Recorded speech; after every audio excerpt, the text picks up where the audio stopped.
전국에 계신 횃불회 회원 목회자 여러분, 그리고 해외에 계신 선교사, 사역자 여러분, 안녕하십니까? 횃불재단 이경성 목사입니다. 포스트 코로나 시대 회복 탄력성 있는 목회를 주제로 만나는 11번째 시간입니다. 수동적이기보다는 능동적인 교회, 침체보다는 역동적인 교회, 어떻게 할까요? 소그룹에 참여하는 사람의 신앙생활이 두세 배나 더 능동적이라는 조사 결과가 지난주 발표되었습니다. 의심할 여지 없이 소그룹 활동은 능동적인 교회를 만듭니다. 전도는 역동적인 교회를 만드는 키입니다. 문제는 어떻게 하면 효과적으로 전도할 수 있느냐일 것입니다. 재난 상황 속에서도 교회를 든든히 세워주는 성경적 대안은 소그룹과 전도입니다. 오늘 소그룹과 전도에 대한 강의를 통해 효과적인 소그룹과 전도를 위한 좋은 인사이트를 얻는 시간 되시면 좋겠습니다. 오늘 시간을 위해 늘 만나 감리교회 담임이시고 강원 영동 횃불회 조장으로 섬기고 계신 심을터 목사님께서 기도해 주시겠습니다. 높고 깊어진 하늘과 산과 들녘의 가을의 끝자락으로 절정을 맞이하게 하신 좋으신 하나님, 우리 횃불회가 한 해 동안 하나님을 향한 마음을 정하고 오늘도 거룩한 긴장감과 한 영혼에 대한 사랑을 가지고 끝까지 달려갈 길 경주하게 하시니 감사를 드립니다. 코로나로 인한 제한적 상황에서 한계를 안고 살아가는 우리들이기에 때로는 어찌할 바를 몰라 갈팡질팡하고 헤매이던 모습이었지만 우리 횃불의 강사님을 통하여 다시 진리의 척도를 바로잡게 하시고 나아갈 방향을 붙들게 하시니 감사를 드립니다. 이 회복이 있는 목회를 향한 거룩한 행진이 끝까지 멈추지 않도록 인도하여 주시옵소서. 오늘도 진행되는 강의를 통하여 그 소리가 생명의 씨앗이 되게 하시고 그것을 보고 듣는 현장마다 활력 있고 싱그러운 살아나는 역사가 있게 하시고 방송을 통하여 강의가 전파될 때에 듣는 현장마다 진리의 진원지가 되게 하시며 영적 지각 변동이 일어나게 하셔서 한 사람도 예외 없이 은혜의 방주의 구원의 반열에 들게 하여 주시옵소서.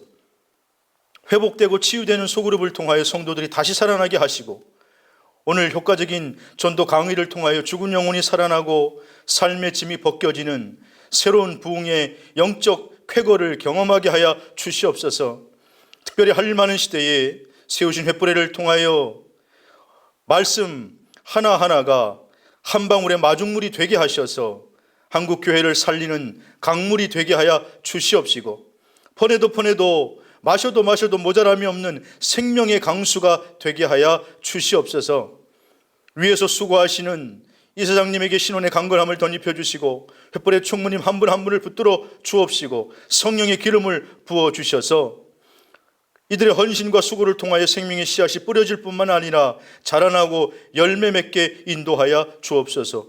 오늘도 시종일관을 알파와 오메가 되신 주님께 의탁하옵고 우리 주 예수 그리스도의 이름으로 간절히 기도하옵나이다. 아멘.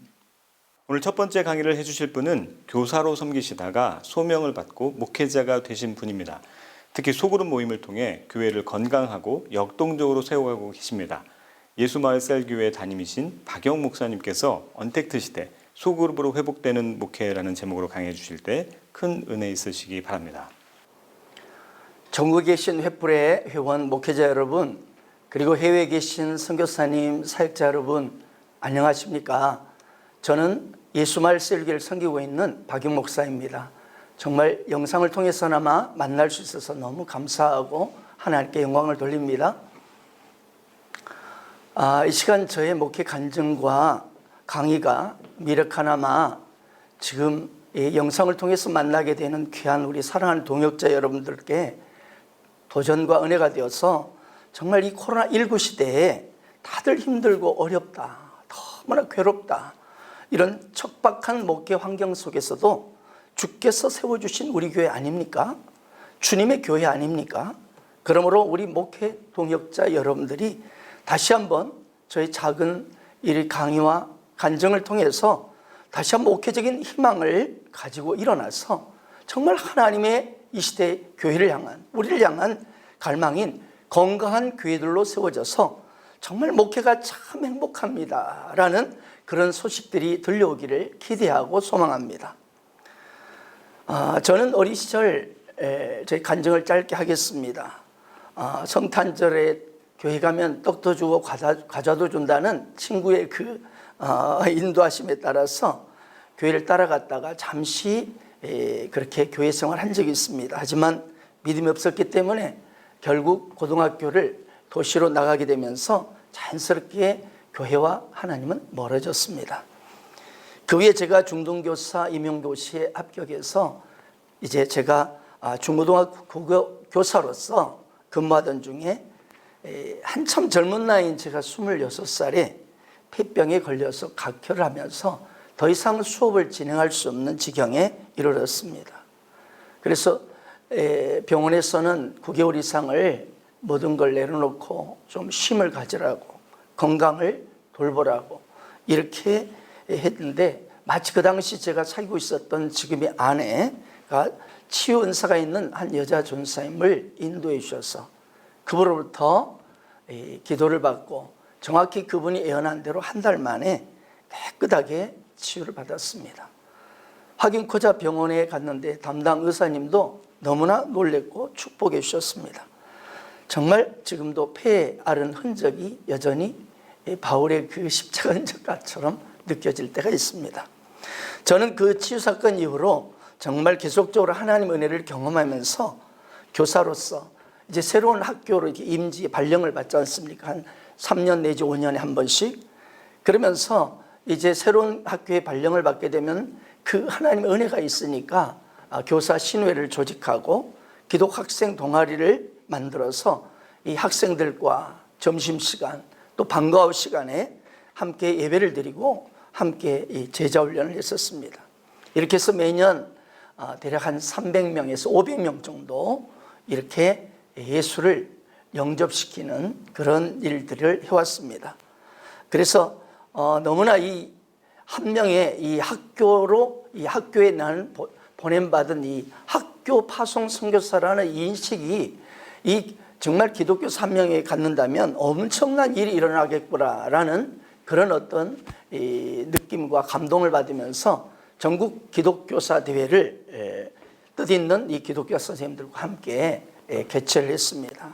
그래서 이 교직자 선교회라는 단체를 조직하고 여름과 겨울에 2차례씩 이렇게 겨울, 여름 이렇게 기독교사 영성훈련 세미나라는 주제로 3박 4일 유명한 이 강사들을 초대해서 그분들의 이야기로 은혜를 받고 또 당신을 학교 선교사로 당신을 부르셨습니다라는 이런 사명감을 넣어주는, 그래서 전국 12,000개의 학교에 정말 학교 복음화를 위해서 함께 달려가자고 그렇게 헌신하고 있었는데, 어느 날 뜻밖의 하나님께서 저를 목회자로 부르셨습니다.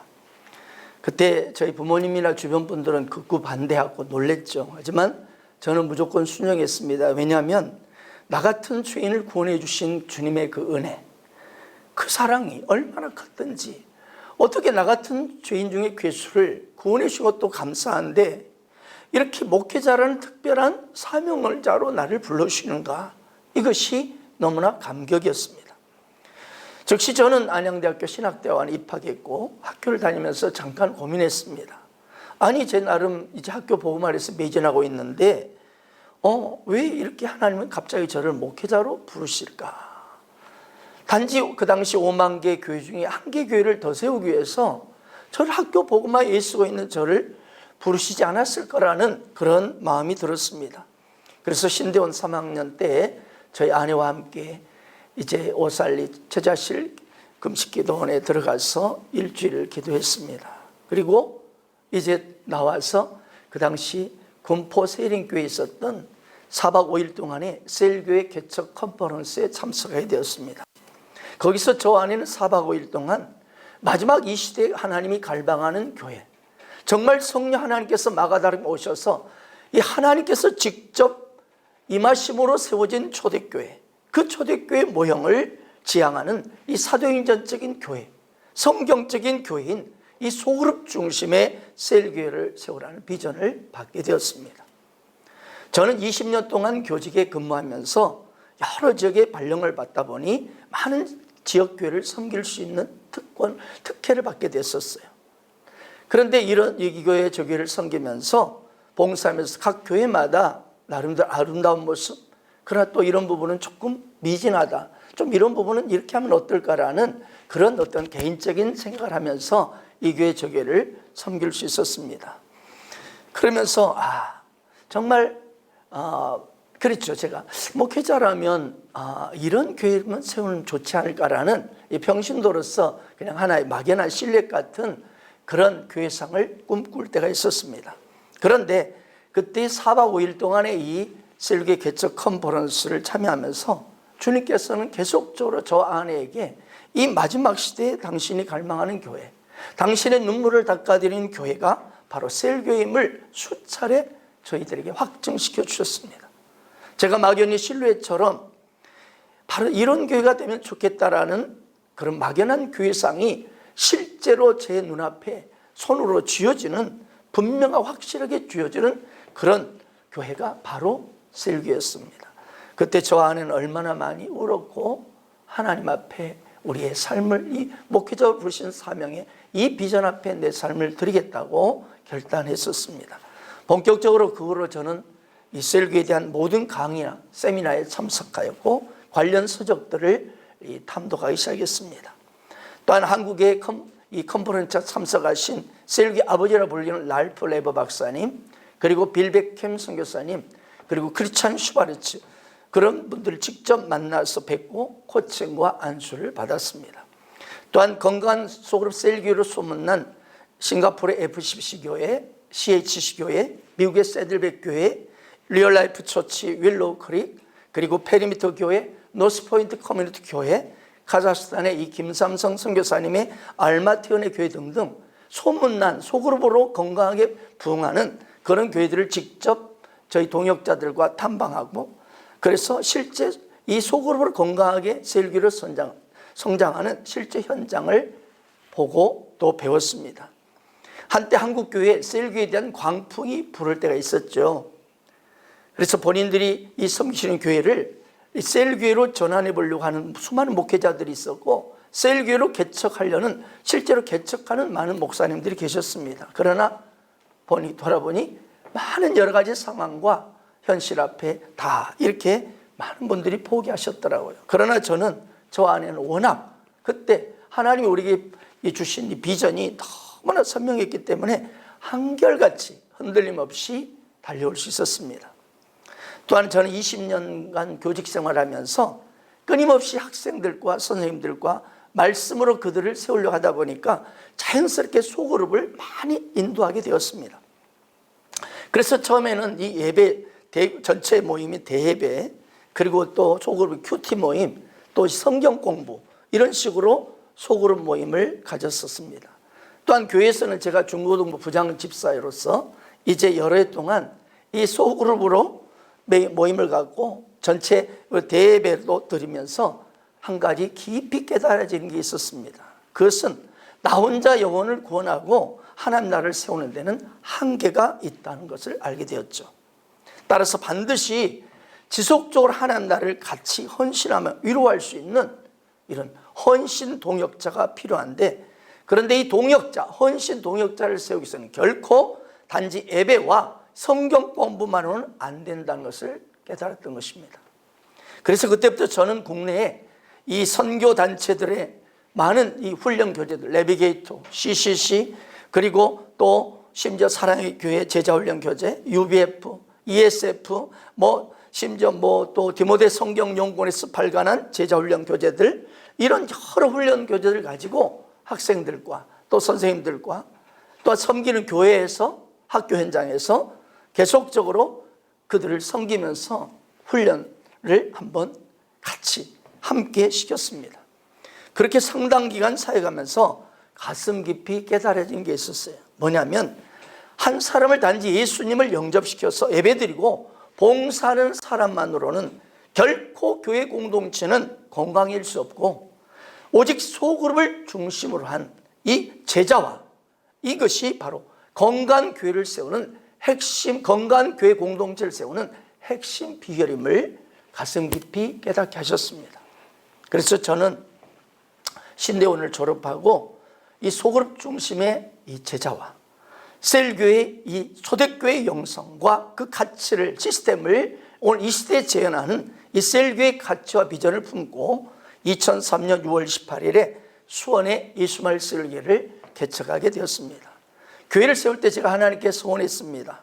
만약 하나님께서 교회 설립 7년째인 2010년에 1000평 성전을 주신다면 그것이 마치 기도원의 타작마당에 새벽 이슬의 그 증표처럼 하나님, 저에게도 만약 하나님께서 이 마지막 시대에 이 한국교회 셀교회가 바로 주님의 심장이요 주님의 갈망이고 건강한 교회를 세우는 비결임을 정말 주님이 증명해 주십시오. 그렇다면 그 증표로 7년 만에 1000평 성전을 주십시오라는 그런 제가 하나님께 딜을 한 그런 어떤 서원하듯이, 그래서 만약에 그렇게 하시면 분명히 이것도 하나님의 진정한 뜻인 줄 알고 제가 한국에 한국 셀교회 개척 컨퍼런스를 개최하겠습니다라고 그렇게 서원했었습니다. 그런데 하나님께서는 정확히 교회 설립 7년째인 2010년 10월에 기적적으로 이 수원시 율전동에 지금의 1000평 성전을 건축해서 입당케 하셨습니다. 고작 그 당시 150여 명의 성도들이었습니다. 그런데 교회를 향한 이 특심한 사랑과 그리고 훈련을 통해서 교회 비전의 하나가 되어서 55억짜리 공사를 완공해서 입당하게 되었습니다. 어떤 집사는 전세금을 몽땅 헌신했었고 어떤 집사는 분양받은 새 아파트를 전세로 내주고 자신은 허름한 3층 빌라에 들어가고 나머지를 전세금을 헌신하고 당시 약 80%가 청년들이었습니다. 근데 많은 청년들이 원룸에 살잖아요. 원룸 내지 투룸. 그런데 거기에 보증금을 빼서 헌신했습니다. 1000만 원 보증금이면 500만 원으로, 500만 원짜리는 200만 원, 그렇게 나머지를 헌신을 했습니다. 그런데 이렇게 많이 헌신했지만 그래도 건축비가 턱없이 부족했습니다. 30억 이상을 이제 대출도 받아야 했지만 은행에서도 이 정도 건축하시려면 이 정도 출석 정도는 어림없다고 1금융권, 2금융, 3금융권까지 대출이 안 된다고 했습니다. 그런데 어느 날 대출 승인이 났다고 연락이 왔어요. 그 이유가 뭐냐면 이 심의위원회에서 이 대출 승인 심의위원회에서 보니까 우리 서류를 보니까 이 30억이 넘는 금액을 연대 보증을 하는데 우리 교회 가족들이 그냥 쭉 거기에 담보 연대 보증을 한 이 사인들을 보고 이런 교회라면은 가능성이 있다, 도와주자. 물론 그 중에 하나에 또 신실한 분이 계셨다고 그래요. 아무튼 그렇게 해서 30억 대출을 받았지만 그래도 부족했습니다. 그러자 몇몇 성도들이 자기 집을 담보로 또 대출을 해서 헌신했습니다. 정말 건강한 교회가 아니면은 이룰 수 없는 기적 같은 일이었죠. 결국 7년 만에 성전에 입당해서 감격으로 주님께 찬양을 올렸던 적이 지금도 생생합니다. 그리고 다음에 하나님께 소원한 대로 한국 셀교회 개척 컨퍼런스를 개최했습니다. 지금까지 제8회 셀교회 개척 컨퍼런스를 개최했는데 매해 때마다 300명에서 한 500명, 600명 정도 목회자와 그리고 사모님들, 평신도 지도자들이 참석하였고 많은 목사님들이 이 셀교회의 비전, 속을 통한 제자 비전에 함께하게 되었습니다.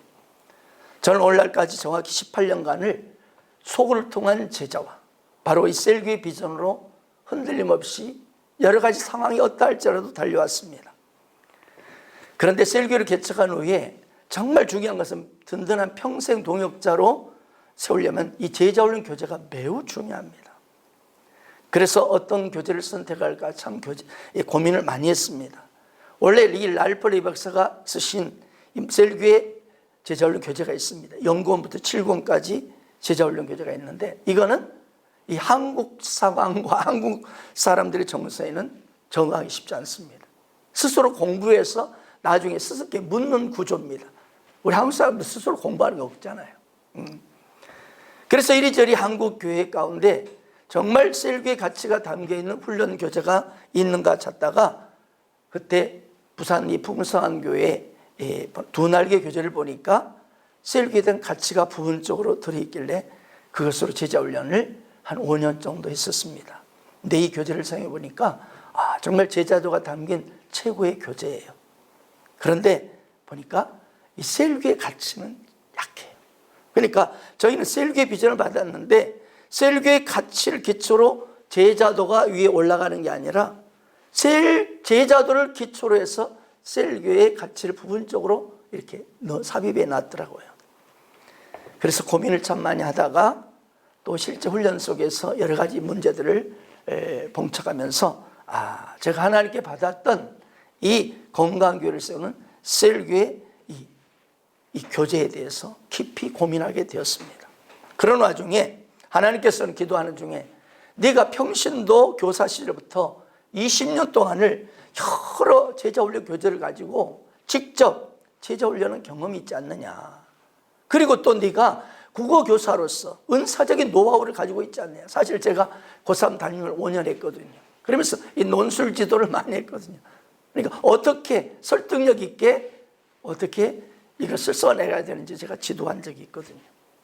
그러면서 하나님께서는 이 한국적인 상황에 맞는 셀교의 제자훈련 교재를 만들라고 계속적으로 감동을 저에게 주셨어요. 하지만 저는 감히 어떻게 나 같은 사람이 이렇게 훌륭 교재를 만들 수 있을까? 은근한 이 염려 그리고 또한 저의 게으름이 핑계가 돼서 마냥 미루고 있었습니다. 그러다가 교회 설립 10년째인 2013년에 이제 셀교회 컨퍼런스도 2번이나 했으니까 한 번 하고 끝내려 했더니 목사님도 한 번 더 해주더라고. 그냥 끝내면 어떻게 하냐. 그래서 한 번 더 하고 이제는 하나님과 이 컨퍼런스 개최한 딜이 끝났다 하는 홀가분한 마음으로 이제 10년 만에 처음으로 한 달간을 미국의 안식구를 가게 되었습니다. 거기서 앞서가는 건강한 이 소그룹 교회들을 탐방하고 캔사스에 있는 국제기도회 집에서 약 2주간 말씀 묵상을 갖고 있을 때였습니다. 그런데 그때 하나님께서 갑자기 기도 중에 임하셨습니다. 딱 한마디였습니다. 이스마엘 셀교회가 네 교회냐? 이스마엘 셀교회가 네 교회냐? 저는 그 한마디에 그저 하염없이 눈물을 흘려야 했습니다. 회개가 터져나왔고 내 실핏줄까지 주님 앞에 내놓고 회개했습니다. 하나님께 말씀하셨습니다. 네가 실력이 있어서 너희 교회에 좋은 성도들이 온 줄 아느냐? 네가 능력이 있어서 너희 교회에 좋은 성도들이 온 줄 아느냐? 내가 너희 교회에 좋은 성도들을 보내주었다. 성전 건축도 내가 했다. 그런데 너는 왜 네 마음대로 이스마엘 셀교회가 네 것이냐? 컨퍼런스도 그만두고 끝내고 내가 그처럼 수차례 감동 줬던 제자훈련 교재를 만들지 않느냐? 너는 누구의 것이고 이스마엘 셀교회는 네 교회냐? 그때 저는 거의 일주일 이상을 그냥 울기만 했습니다. 뼈마디까지 실줄까지 회개했습니다.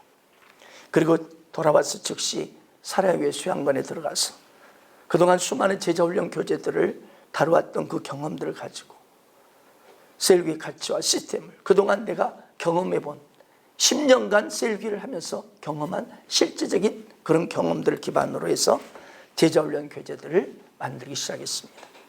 그리고 다음에 제3회 한국 셀교회 개척 컨퍼런스를 개최하고 그때 셀교회 제자훈련 교재를 최초로 공개했습니다. 지금은 이 셀교회 정신과 훈련 시스템으로 제대로 배우기를 원하는 교회들이 매달 함께 모여서 배우고 코칭받는 셀목회 네트워크 형제교회가 발족해서 함께하고 있습니다. 현재 국내 30여 개의 교회 그리고 네트워크 형제교회가 있습니다. 그런데 놀랍게도 이 건강한 교회들로 변화되고 있습니다. 간증들이 쏟아지고 있습니다. 한 교회는 교회 설립 5년째 지하교회였습니다. 월세조차 감당할 수 없어서 목회를 포기하려는 교회였습니다. 그런 중에 저희 셀교회 컨퍼런스에 참석하시고 힘을 얻었고 이제 셀교회 비전에 함께하면서 3년이 지난 지금은 아파트 대단지 앞에 대지 500평에 단독 건물 2층에 신축 건물을 임대해서 월세 550을 감당하면서 지금은 120여 명이 출석하는 교회가 되었고 이제 성전 건축을 꿈꾸고 있습니다. 최근 한 달 전에는 네트워크 형제교회를 함께 했다가 워낙 사역이 많아지면서 형제교회 모임에서 좀 잠시 좀 쉬겠다고 한 목사님 계시는데, 그분께서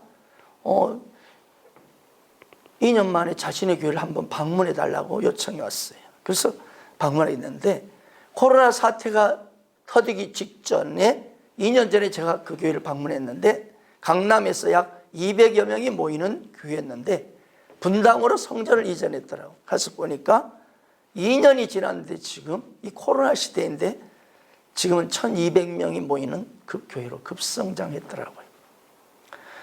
저희 교회만 코로나19 사태에 상관없이 재정과 출석이 증가한 줄 알았는데 이 교회는 아예 재정과 출석이 5배 이상 성장했더라고요. 너무나 감사했습니다.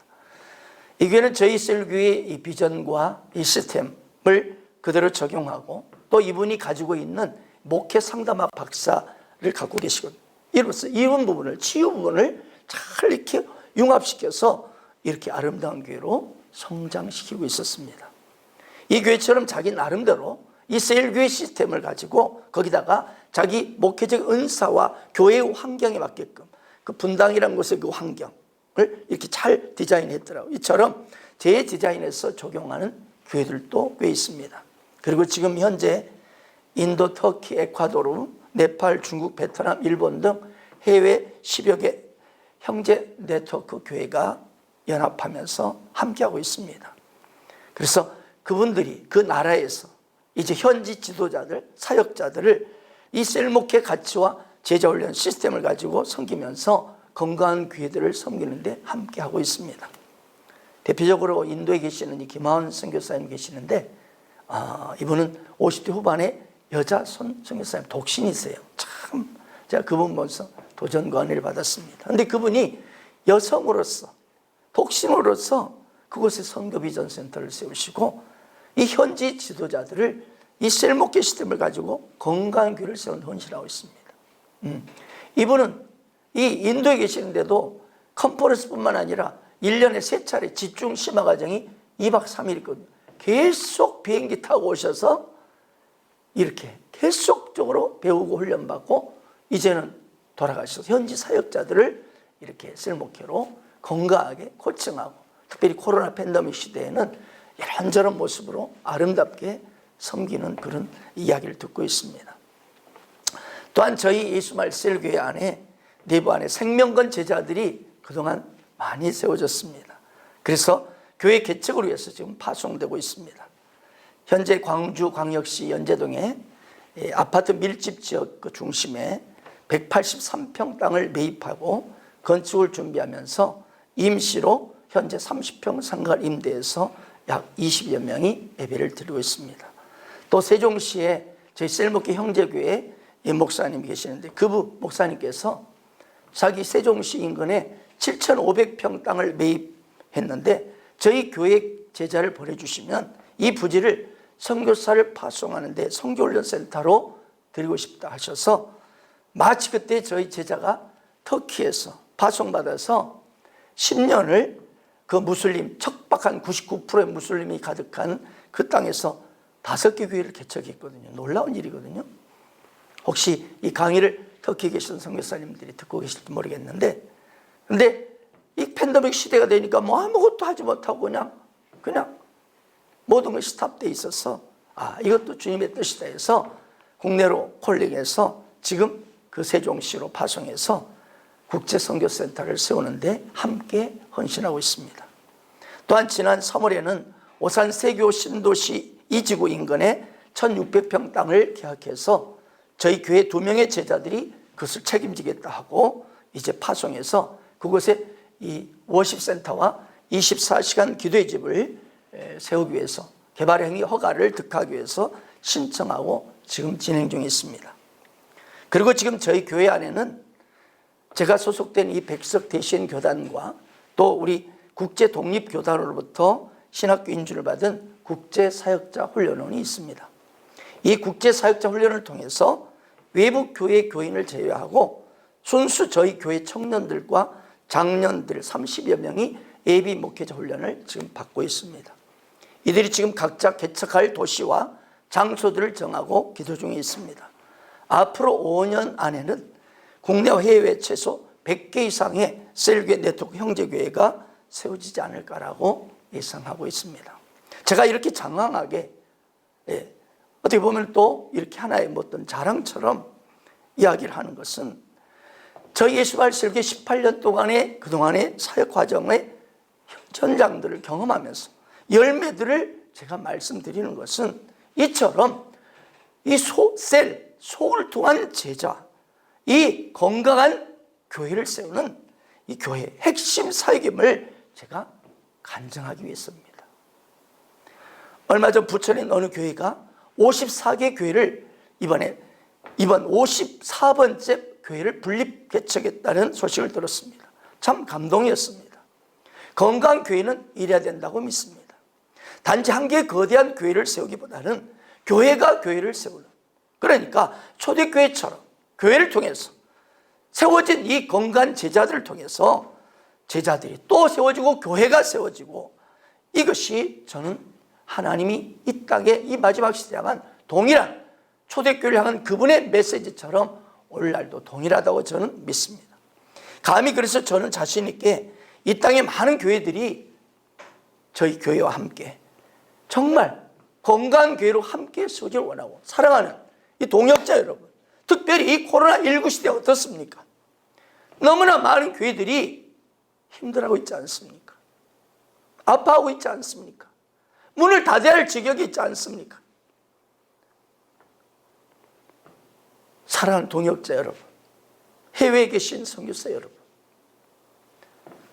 우리 한국교회가, 그리고 사랑하는 주님의 교회인 열방교회들이 함께 건강한 교회로 세워지는 것이 하나님의 뜻인 줄 믿습니다. 정말 이 코로나 시대에 어둠 속에 빛이 더 발하는 것처럼 건강한 교회가 드러난다고 저는 믿습니다.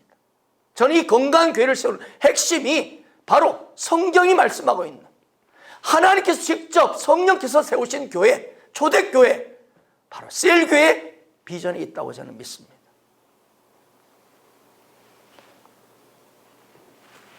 탄식의 깊이가 말할 수 없습니다, 지금. 그런데 저희 교회는 이 코로나 팬데믹 시대에 재정이 20%가량 더 늘었습니다. 매주 새가족들이 최소 7명, 8명에서 20명까지 이 코로나 기간인데도 오고 있습니다. 지난 주일은 비대면 예배이기 때문에 각 처소와 가정으로 새가족 인도해서 함께 예배를 드렸습니다. 저희는 주말과 이 주중에 소그룹 모임인 이 셀 그룹 제자 양육 모임과 오픈셀, 해피브릿지를 갖고 있는데 전부 다 소그룹 모임입니다. 비대면 예배 전이었던 저 지난주 토요일, 이 토요 모임에는 새가족 약 50여 명이 모였습니다. 그리고 그 중에 16명이 주일에 예배에 처음 참석했습니다. 얼마 전에 국민일보에 20회가 연재되었습니다만 제가 그때 그 연재하는 내용 중에 말씀을 했습니다. 새가족들의 대부분은 각 셀에서 주관하는 오픈셀이 있고요. 그 다음에 이 중그룹으로 모이는 새가족 초청 현상인 해피브릿지가 있습니다. 그리고 또 1대1 내지 1대 다수가 함께 평신도를 양육하는 이 셀그룹 제자 양육 모임이 있습니다. 이걸 통해서 연결된 영혼들이 거의 80%입니다. 한 번 한 청년 리더의 섬김으로 인해서 용인대 오픈셀을 열었는데 15명이 용인대 학생들이 교회에 출석하게 됐습니다.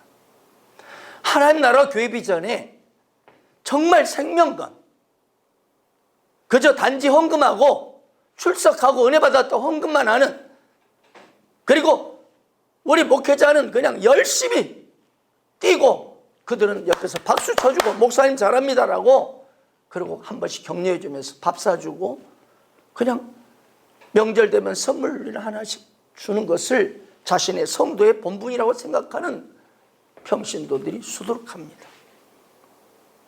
정말 하나님 나라는 다수가 아니라 소수를 통해 이루어지지 않습니까? 예수님께서 그러지 않았습니까?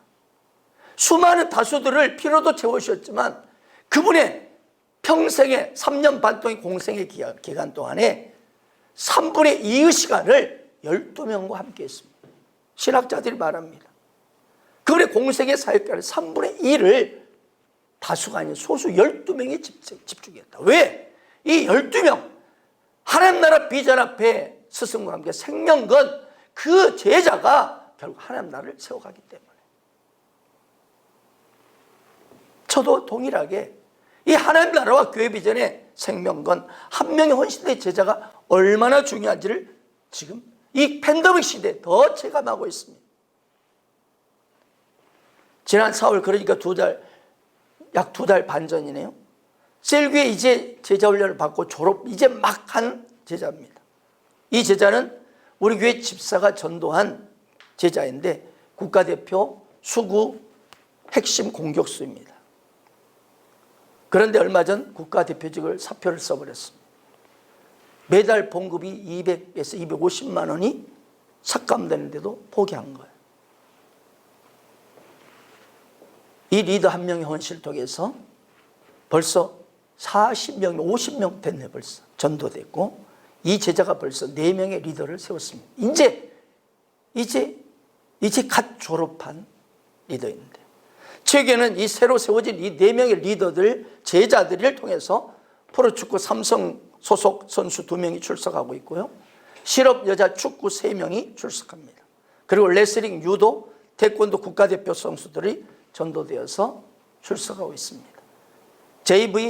JVST라는 이 스포츠 비전 팀을 그 헌신대 제자 한 명이 조직하고 이렇게 끌어가면서 이런 놀라운 일이 일어나고 있습니다. 그래서 한체대, 용인대, 수원 삼성 숙소에서 지금 매주 오픈셀 내지 셀 모임을 들여주고 있고요.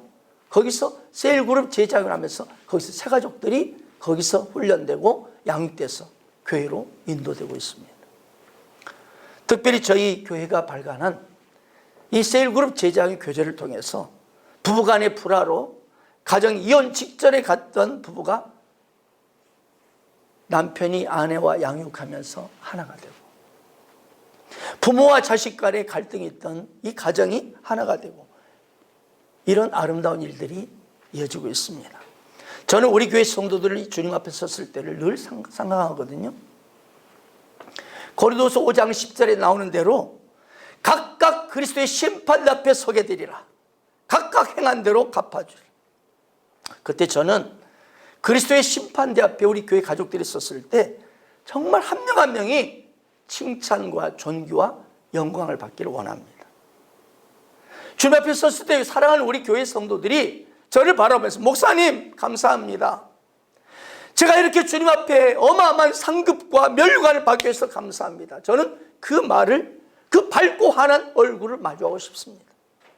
그런데 혹여 만약 주님 앞에 선 우리 교회 성도가 피눈물을 흘리면서 저를 바라보면서 목사님 왜 저를 그냥 적당히 사랑만 주고 말씀의 은혜만 주시고 제대로 훈련시키지 않았습니까? 그래서 내가 이렇게 주님 앞에 통곡하게 하시는 것입니까? 저를 보면서 이 한의 눈물로 원망이 담긴 눈물로 저를 보고 싶지 않습니다. 우리 사랑하는 동역자 목사님, 선교사님들 어떻습니까? 이 땅의 모든 것들은 지나가고 결국 주님 앞에 섰을 때 그때 결정되지 않습니까? 네가 이 땅에서 뭐 수천 명, 수만 명 목회를 얼마나 잘했냐 그게 보는 게 아니고 결국 주님 앞에 섰을 때 주님이 뭘 하실까? 이게 중요하지 않습니까? 주님이 바라는 그 목회를 했는가?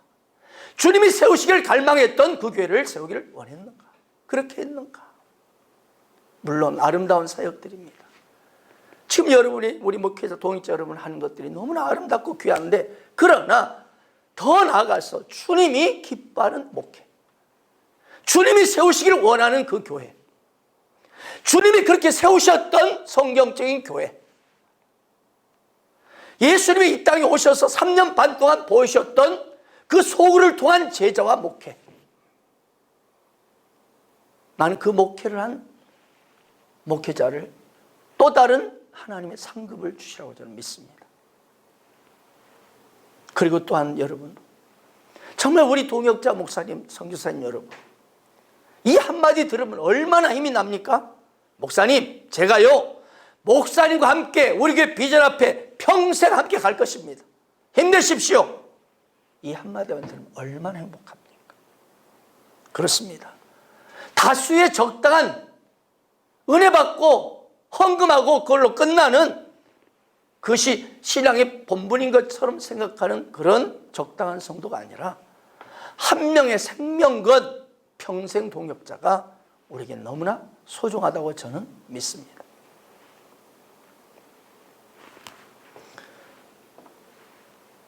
현 시대 교회들을 보십시오. 팬데믹 시대라 상황이 많이 달라졌지만 팬데믹 이전의 대부분의 우리 교회 현실이 어떻게 있습니까? 숫자, 모이는 데는 힘을 쓰지만 진정 한 명을 구원해서 제자 삼는 일에 대해서는 하고 있죠. 그러나 진력을 다하지 않습니다. 친교, 교제 중심입니다. 그러나 소그룹이 강조된 셀교회는 교회 기능이 훈련된 이 한 사람 한 사람을 통해서 사역자로 그들을 구비시켜서 세상 가운데 파송하는 것을 목적으로 합니다. 흩어지는 것을 목적으로 합니다. 셀교회 건물은 그래서 교회 교인들을 끌어들이는 건물로 끌어들이는 것이 있지 않고 건물의 존재 이유는 그들을 훈련시켜서 세상으로 파송하는 데 있습니다. 그러니까 저희 교회는 약 900여 명의 출석 성도 중에 거의 300여 명 정도가 사역자가 있는 셈입니다. 진짜 교회 비전에서 목숨을 걸고 그들이 내가 막 이렇게 요구하지 않는 그들의 삶 속에서 그 주님의 사랑 앞에 이 셀교회 비전 앞에 그들이 실제 세상 속의 빛과 소금으로 영혼들을 살려고 세우고 있습니다. 카일 알드먼 목사님이 쓴 팬과 제자라는 책 읽어보셨죠? 팬이 너무나 많은 시대입니다. 내 마음에 들면 우리 목사님 팬클럽 조직하고 막 선물 주고 하듯이 이렇게 했다가 어느 날 내 마음에 안 들면 다른 인기 있는 목사, 내게 은혜 주는 목사 찾아가는 게 이 시대 아닙니까? 보통 교회는 단지 헌신된 소수만 움직입니다. 만약 자동차 20%만 기능을 발휘한다면 그 차가 정상적으로 갈 수 있겠습니까? 소그룹 중심의 셀교회는 거의 정가적으로 움직입니다. 역동적이고 효율적입니다. 소그룹 중심의 셀교회는요, 주님 명령하신 그레이트 미션, 마태복음 28장 19절 20절 말씀을 그대로 사명을 알고 순종하며 달려갑니다. 그러므로 너희가 가서 모든 민족으로 제자를 삼아 아버지 아들과 성령 이름으로 세례 베풀고 내가 너희에게 분부한 모든 것을 가르쳐 지키게 하라. 보라 내가 세상 끝날까지 너희와 항상 함께 하리라. 이 말씀 예수님 마지막 명령이라고 하죠. 한마디로 예수님의 유언입니다. 유언. 이 말씀 하시고 승천하시잖아요. 유언이 뭡니까? 핵심 가치입니다. 그분의 깊은 심장입니다. 분명 예수 믿고 천국 티켓 받아놓고 자기 만족, 자기 은혜 받는 것을 중심으로 살아가는 이런 신자를 삼으라 하지 아니하고 회심자로만 만들라 하지 아니하고 제자 삼으라 했잖아요. 그렇습니다. 온 교회가 아름다운 똑같은 왕 같은 제사장으로서 함께 목회자만 제사장적인 삶을 감당하는 것이 아니라 말 그대로 평신도 한 사람 한 사람이 이 시대 베드로전서 2장 9절 말씀 너희는 택하신 족속이요 왕 같은 제사장들이야. 계시록 1장 6절에 보면 우리를 나라와 제사장 삼으신, 그렇습니다. 성도 한 명 한 명이 똑같이 목회자처럼 평신도 그들도 목회자로서 그들의 삶의 현장 속에서 영혼을 살리고 세우는데 첫 번째 먼저 그의 나라 의를 구하는 인생으로 바꿔가는 것, 이것이 셀교의 정신이요 소를 통한 제자 비전의 정신입니다. 그럴 때 단지 좋은 교회, 단지 행복한 교회를 넘어서서 하나님이 갈망하신 이 마지막 시대 위대한 바로 그 교회가 될 수 있습니다. 저는 그렇게 믿습니다.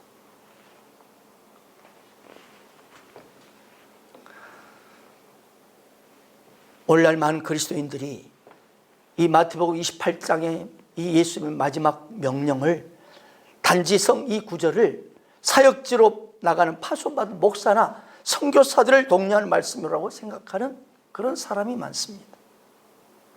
바로 예수 믿는 자신에게 주신 명령이라고는 전혀 생각하지 않습니다. 처음부터 하나님의 계획은 복음이 모든 민족에게 전해지기까지 예수님을 따르는 모든 사람들이 제자 삼는 일에 헌신하는 것이 그분의 뜻이었습니다. 그러나 안타깝게도 우리는 소중한 명령을 변질시켜버렸습니다. 그래서 예수는 모든 민족에게 가서 세례 베풀고 가르쳐 지키게 훈련하라 했는데 오늘날 그리스도인들이 일정한 장소에서 성전에 와서 편안하게 예배드리고 배우라는 요청으로 그렇게 받아들이고 살고 있습니다. 사랑하는 여러분, 그러므로 너희는 가서 모든 민족으로 신자 삼으라 하지 아니하고 제자 삼으라 하셨습니다. 신자와 제자의 차이점 아시죠? 신자는 예수 믿고 영생과 천국을 소유한 자는 구원의 확신도 있습니다. 그런데 신앙의 중심이 여전히 예수님을 그 당시 따라다녔던 무리와 똑같습니다. 무리들이 뭡니까? 병 문제, 먹는 문제, 좋은 가르침 듣기 위해서 따라온 사람들이 무리들이었습니다. 인생의 많은 문제를 해결받기 위해서 막 예수님을 따라가는 사람들이 무리요 신자라고 저는 생각합니다. 결국 신앙의 중심이 주인이 누굽니까?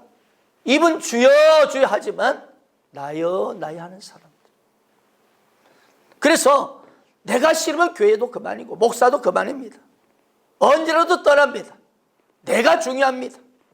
그러나 제자는 달라요. 예수 믿고 천국 소유하는 것으로 거기에 만족하지 않습니다. 삶이 힘들어도 지쳐도 나는 주님의 그 사랑, 그 십자 사랑을 받았기 때문에 좁은 문으로 들어가라. 진짜 좁은 문으로 들어가는 거예요. 많은 사람들 편하고 넓은 길을 가지만 그 길은 다 망하는 길이 있지 않습니까? 제자는 끝까지 우리 함께 운명처럼 만난 교회, 운명처럼 만난 목사님과 함께 주의들을 따르는 사람입니다. 이 사람이 제자입니다. 지금부터 2달 전인 지난 5월에 분당 지구촌교회에서 글로벌 셀 컨퍼런스가 개최되었습니다. 이미 원로 목사님이 되신 지 오래되셨는데도 여전히 셀교회 비전과 12제자 비전에 미쳐서 셀 컨퍼런스의 주강사가 돼가지고 컨퍼런스 인도하시는 이도 목사님 보면서 정말 자랑스럽고 존경스러웠습니다. 이미 원로 목사인데도 오직 소그룹 셀교회 비전, 12제자 삼으라는 비전, 목회를 다 이렇게 아름답게 마무리하시고 얼마든지 좀 여유 있게 살 수도 있는데 왜 그럴까요? 그분의 가슴에 주님이 갈망하는 그 교회, 목회를 하면서 더 절절히 저는 느끼셨기 때문이라고 저는 믿습니다. 본인이 그 아름다운 목회를 했지만 돌아보면서 다시 한번 주님이 원하는 교회가 뭘까? 그걸 가슴에 새기고 그렇게 지금도 여전히 셀교회 비전 앞에 12제자 비전 앞에 헌신하고 있다고 저는 믿습니다. 이번 셀 컨퍼런스의 그 지구촌 교회에 특강 강사로 릭 워렌 목사님이 셀백교회에 초청되었죠. 영상을 통해 릭 워렌 목사님이 강조하시죠. 건강교회 척도, 건강교회 기준은 교회가 얼마나 출석 숫자가 많으냐, 얼마나 재정이 많으냐, 얼마나 많이 모이느냐가 건강교회 척도가 아니다. 교회가 얼마나 많은 성도들을 세상으로 파송할 수 있는가, 이게 건강교회 척도라고 했습니다. 굉장히 의미 있는 말씀이라고 생각합니다. 결국 인간의 평가가 아닌 하나님의 평가에 합당한 교회가 건강한 교회라는 거죠. 이 땅에 정말 건강한 교회 모델이 어떤 교회일까요? 바로 하나님이 세우신 교회라고 저는 확신합니다. 하나님이, 성령 하나님이 오순절 그분께서 직접 임하셔서 마가다락에 임하셔서 세워진 교회가 초대교회 아닙니까?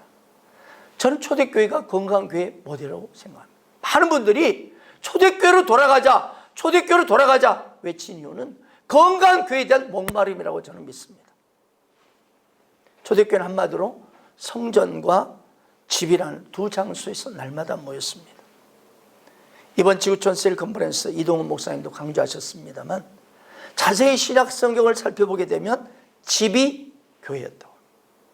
브리스 아굴라의 집이 교회였고 자매 눈바의 집이 교회였고 아키포의 집이 교회였습니다. 한마디로 초대교회는 집, 소그룹 중심의 교회였다는 거죠.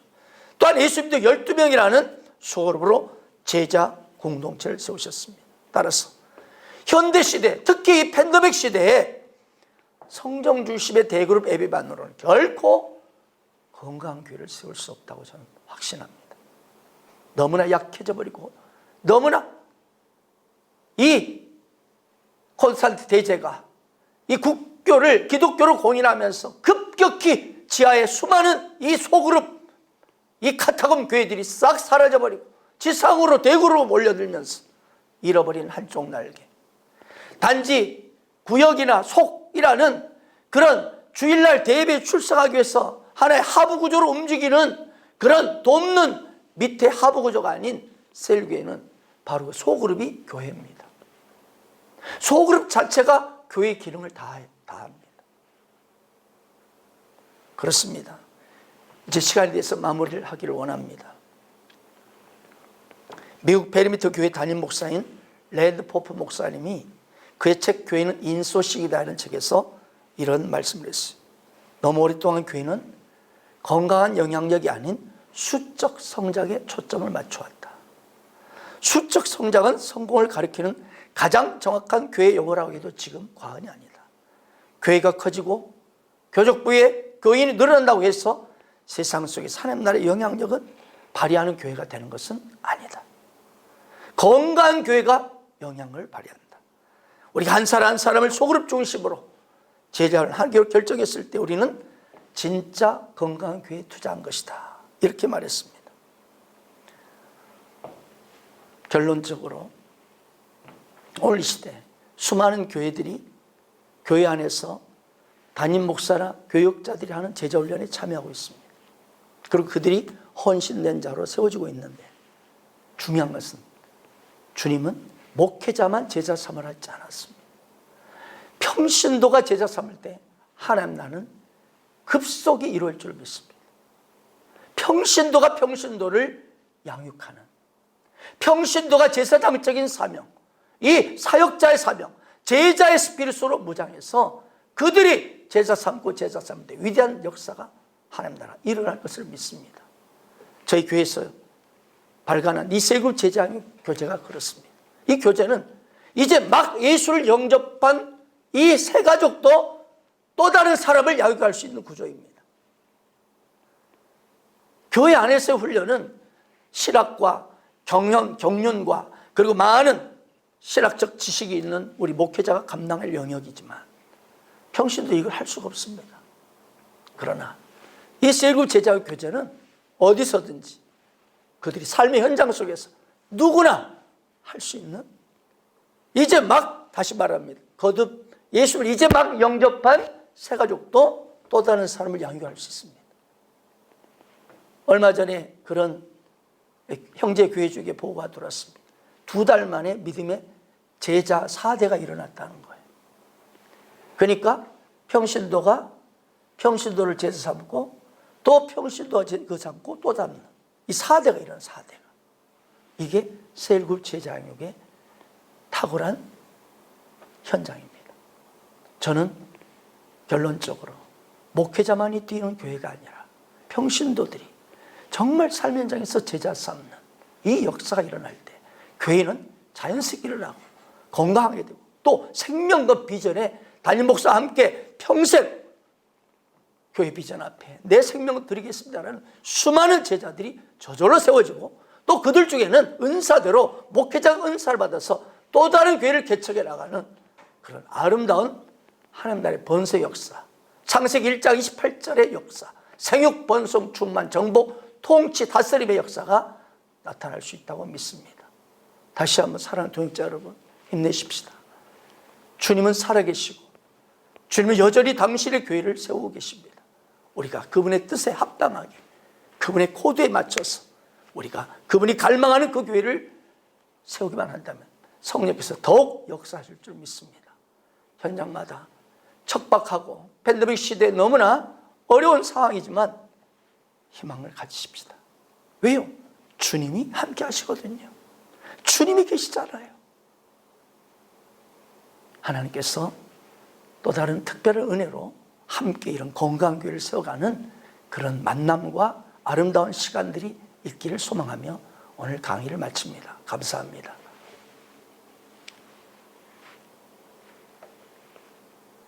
기도하겠습니다. 하나님, 특별히 현장 속에서 이 팬데믹 상황에서 참으로 말할 수 없는 아픔과 탄식을 겪는 사랑하는 동역자들이 있습니다. 주여, 다시 한번 위로해 주시고, 이 팬데믹 시대에도 어둠이 짙어갈 때 새벽이 더 밝아오듯이 아름다운 희망과 건강한 목회 비전을 가지고 달려가게 해주셔서 마침내 임마누엘 주께서 어떻게 역사하신지를 실제 경험하고 마음껏 주를 찬송하는 사랑하는 동역자들, 사랑하는 귀한 우리 목사님들, 그리고 선교사님들, 그리고 귀한 사역자님들로 주님 축복하여 주옵소서. 주님, 더 깊은 위로와 능력으로 마음껏 축복하여 주옵소서. 예수님의 이름으로 축복하고 기도합니다. 아멘. 감사합니다. 귀한 강의에 감사드립니다. 지금부터 잠시 쉬는 시간을 갖도록 하겠습니다. 쉬시는 중에는 디아스포라 세계 선교대회의 찬양 영상을 보내드릴 텐데요. 특별한 감동 있는 시간 되시기 바랍니다.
Nasz Bóg tak wielki, chodź ze mną, nasz Bóg tak wielki, ustwierza się nasz Bóg tak wielki.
두 번째 강사는 늦은 나이에 신학을 공부하시고 인구 1만 명의 작은 소도시에서 개척하신 분이십니다.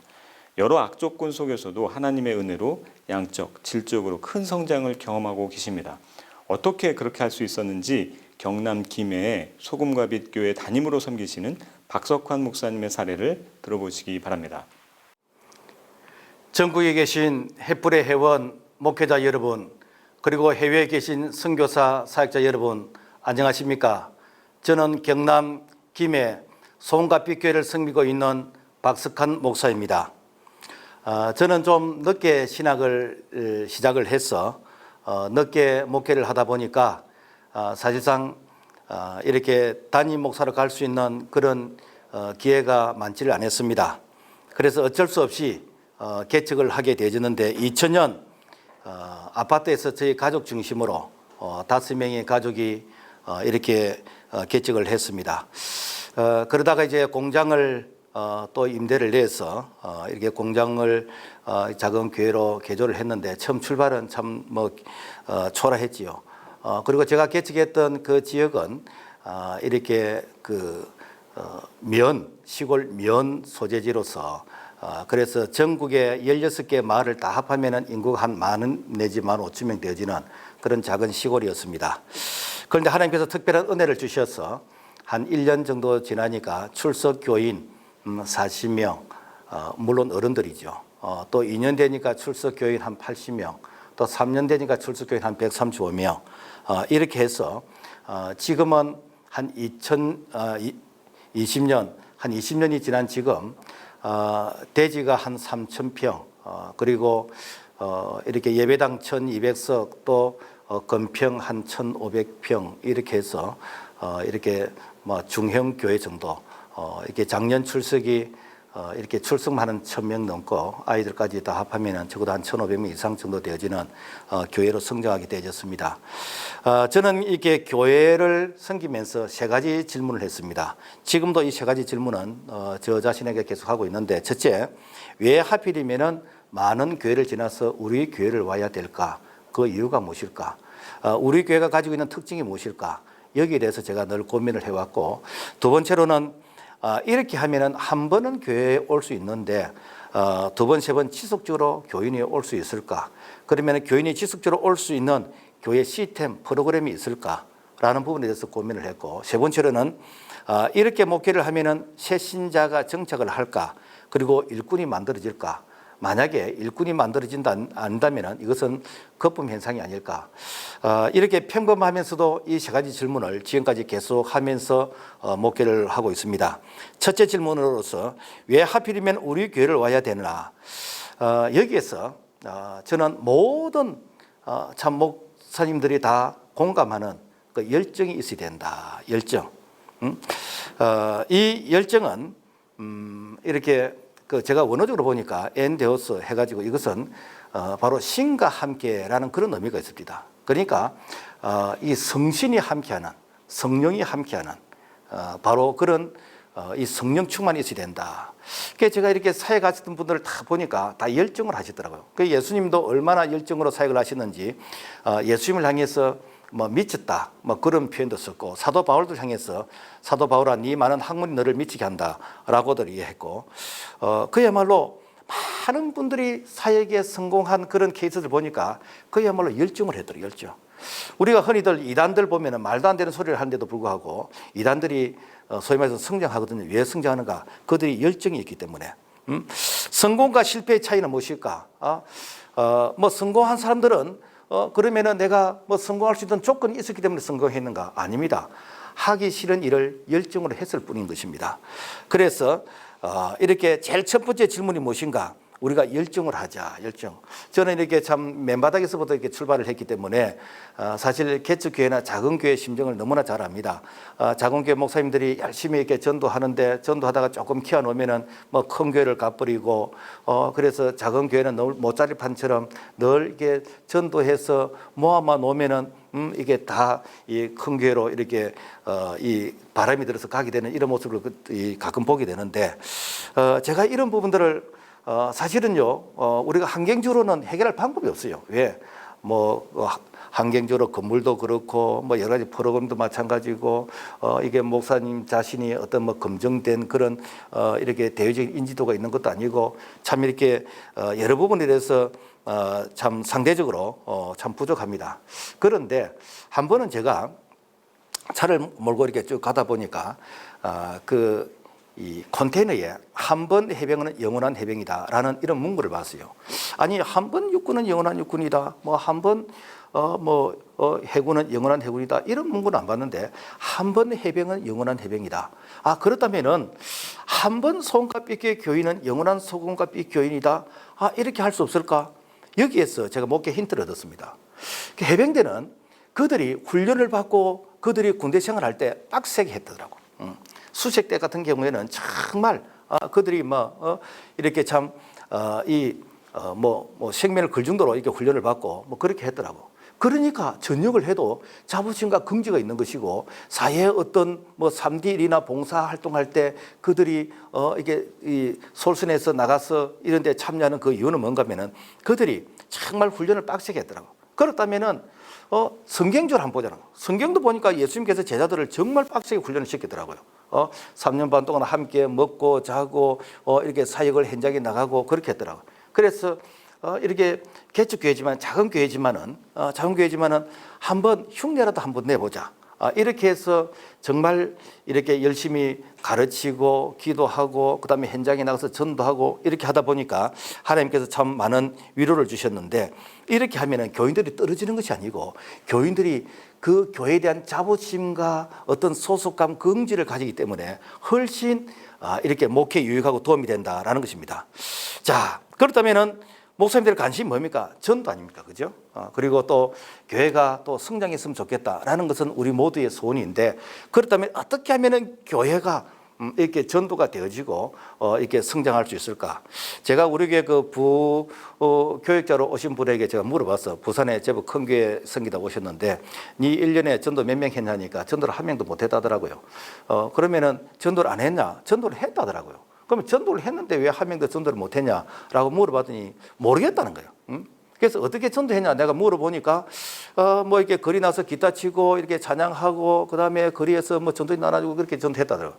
그래서 내가 그런 얘기를 했어요. 여태까지 내가 알고 있는 거 그거 전부 다 지워버리라. 그거 전부 다 지우고 내가 가르친 대로 한번 해봐라.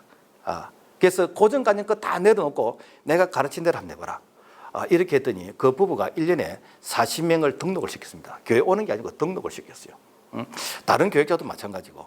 그래서 그분들이 이렇게 하면 되겠네라고 하면서 사실 개척을 하게 되어졌고 그리고 이게 진짜 손과 삐끼였으면 되고 다른 교회에서도 되는지 임상을 하기 위해서 그래서 다른 교회 가서 해보니까 역시 되더라는 거예요. 이런 확신을 가지게 되어졌는데 제가 오늘 뭐 이게 짧은 시간에 다 말씀을 못 드리겠는데 그러면 되는 전도는 무엇인가? 우리가 그동안에 이렇게 전도한 것이 주로 뭐 생활 전도잖아요. 그죠? 뭐 집사님 전도합니까? 예, 전도합니다. 좀 생활 속에 전도합니다. 뭐 이런 얘기들. 또 전도합니까? 예, 노방 전도합니다. 뭐 거점 전도합니다. 뭐 또 행사 전도합니다. 또 무슨 어떤 뭐 축구 전도 뭐 이렇게 다양한 전도가 있는데 그런데 일반적으로 교회들이 하고 있는 전도가 뭐냐면 거리에 나가서 거의 전도지 나눠주고 뭐 차 이렇게 나눠주고 제가 오늘 말씀드린 것은 이런 전도 방법이 틀렸다는 건 아닙니다. 틀렸다는 건 아닌데 그런데 전도의 어떤 그 효율성을 놓고 보면은 사실상 효율이 그렇게 많지를 않다는 겁니다. 그러면은 많지를 않다는 게 모든 교회가 많지를 않냐? 그건 아니에요. 사실 생활 전도나 노방 전도나 이렇게 행사 전도나 이제 이런 전도를 할 때 이게 관계가 형성되지 않는 가운데서 전도를 하고 그다음에 그 전도의 그 대상자들이 이게 고정된 것이 아니고 이게 움직이는 거라. 소위 말해서 불특정인인 것이라. 그러니까 내가 전도하면 이 사람이 계속해서 현재 어떻게 변화되어 가고 있는지 현재 어떻게 그 사람이 반응을 보이는지 이것을 확인을 해야 거기에 맞게끔 계속해서 관심을 가질 수 있는데 확인이 안 되는 거라. 그러니까 전도를 해도 그야말로 어디 가서 이렇게 예수 믿을지 어디에서 신앙생활 할지 이게 사실은 지속적으로 관리가 안 되는 것이요. 그러면 이런 전도는 그러면 안 해도 되는가? 아닙니다.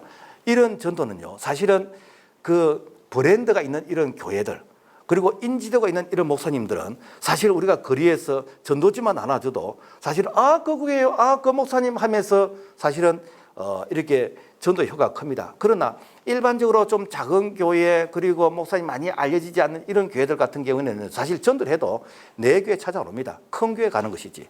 그렇다면은 목사님들이 이렇게 열심히 전도하는데도 불구하고 그 전도에 대한 어떤 열매, 이 추수를 이렇게 거두지 못할 경우에는 참 이렇게 마음이 너무나 이렇게 허전하고 이렇게 좀 뭐 힘이 빠지잖아요, 그죠? 그렇다면은 우리가 어떻게 하면은 효과적인 전도를 할 수 있을까? 당신 어떻게 해서 예수 믿었습니까? 라고 물어봤을 때 75 내지 90%가 관계를 통해서 했습니다. 관계를 통해서 했습니다. 그러면은 지금도 75 내지 90%는 관계를 통해서 예수 믿을 수 있다는 것입니다. 그렇다면은 이 관계를 얼마나 이렇게 형성을 잘 하느냐, 이것이 사실은 전도의 키, 노하우거든요. 그러니까 일반적으로 이제 보통 교회에서 이제 전도하러 가면은 어떻게 하냐면은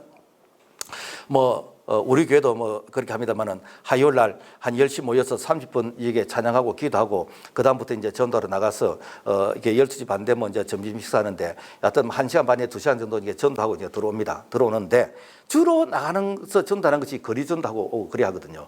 지금은 이제 제가 이게 새로 이렇게 지도를 했습니다만은, 그런데 그 전도했던 그 전도의 대상자들을 자기 머릿속에 넣어놓고 있는 거라. 응? 내가 전도한 그 사람들의 전도의 정보를 자기 다 이렇게 이 머릿속에 생각 속에 그게 다 넣어놓고 있는 거라. 이거는요, 여러분 하루만 지나버리면 반 이상이 잊어버리는 것이고, 이것은 그야말로 그 어렵게 얻었던 그 정보를 내가 다 이렇게 버리게 되는 것이요. 그러면 어떻게 되는가? 그 전도의 정보를 내가 전부 다 수첩에 다 적어. 그리고 내가 집에 와서 컴퓨터에 입력을 시켜.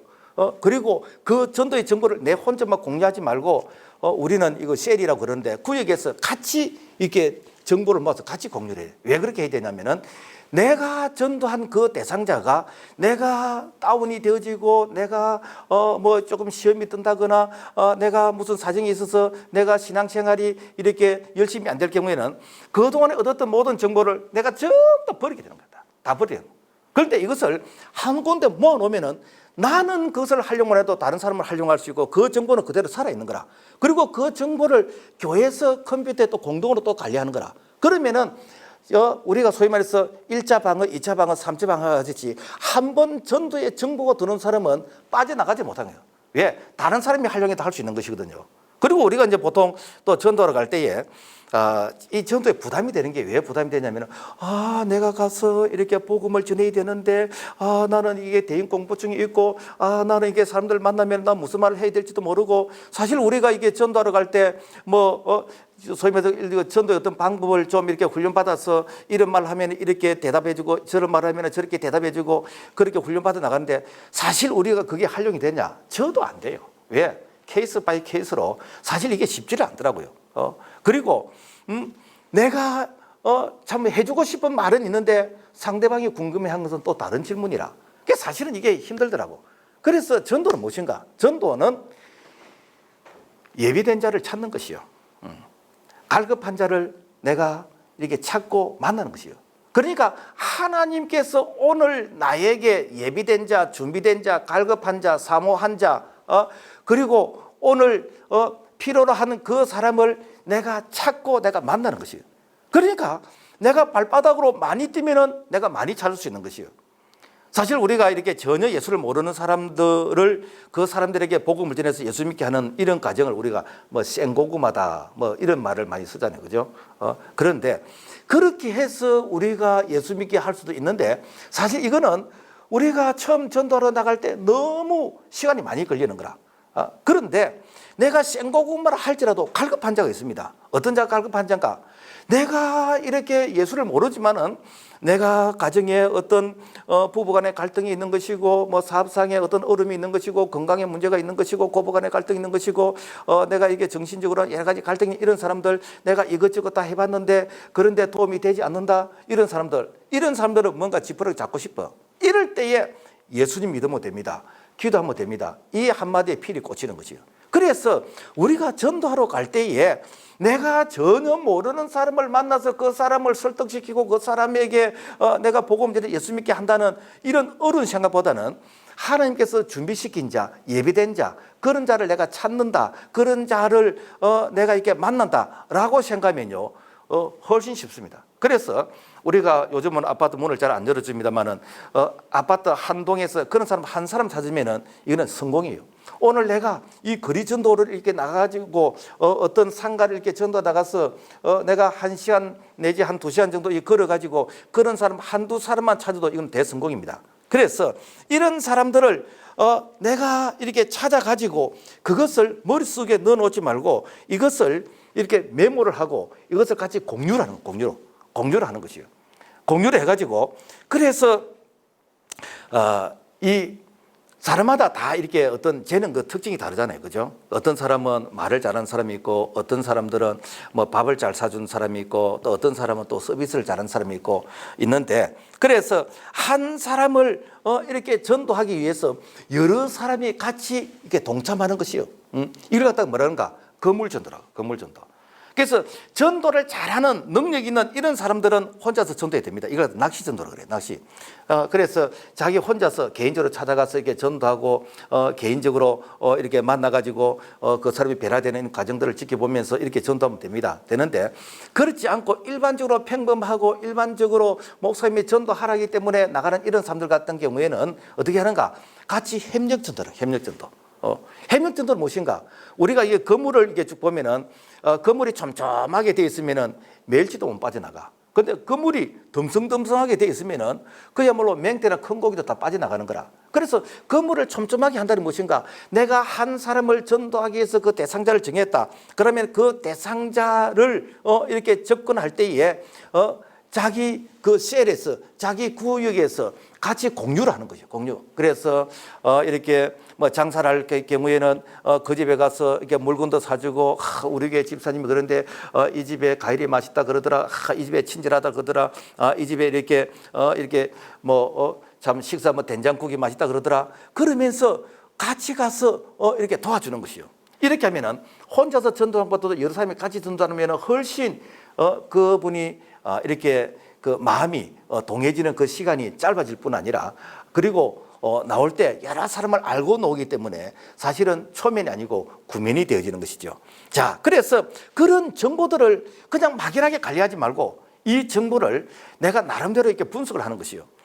그래서 아주 적극적인 사람, 이런 사람들은 내가 A라고 이렇게 적어놓고 그 다음에 보통 적극적인 사람, 이런 사람 B라고 적어놓고 보통의 사람 C라고 적어놓고 그래서 내가 전도한 이런 사람들을 쭉 이렇게 그 나름대로 어떤 위치나 어떤 연락처나 적어놓고 그 다음에 영적인 상태 ABC를 이렇게 분류해놓고 제 경험에 의하면은요 A에 해당되는 사람이 1년에 2분의 1 나옵니다.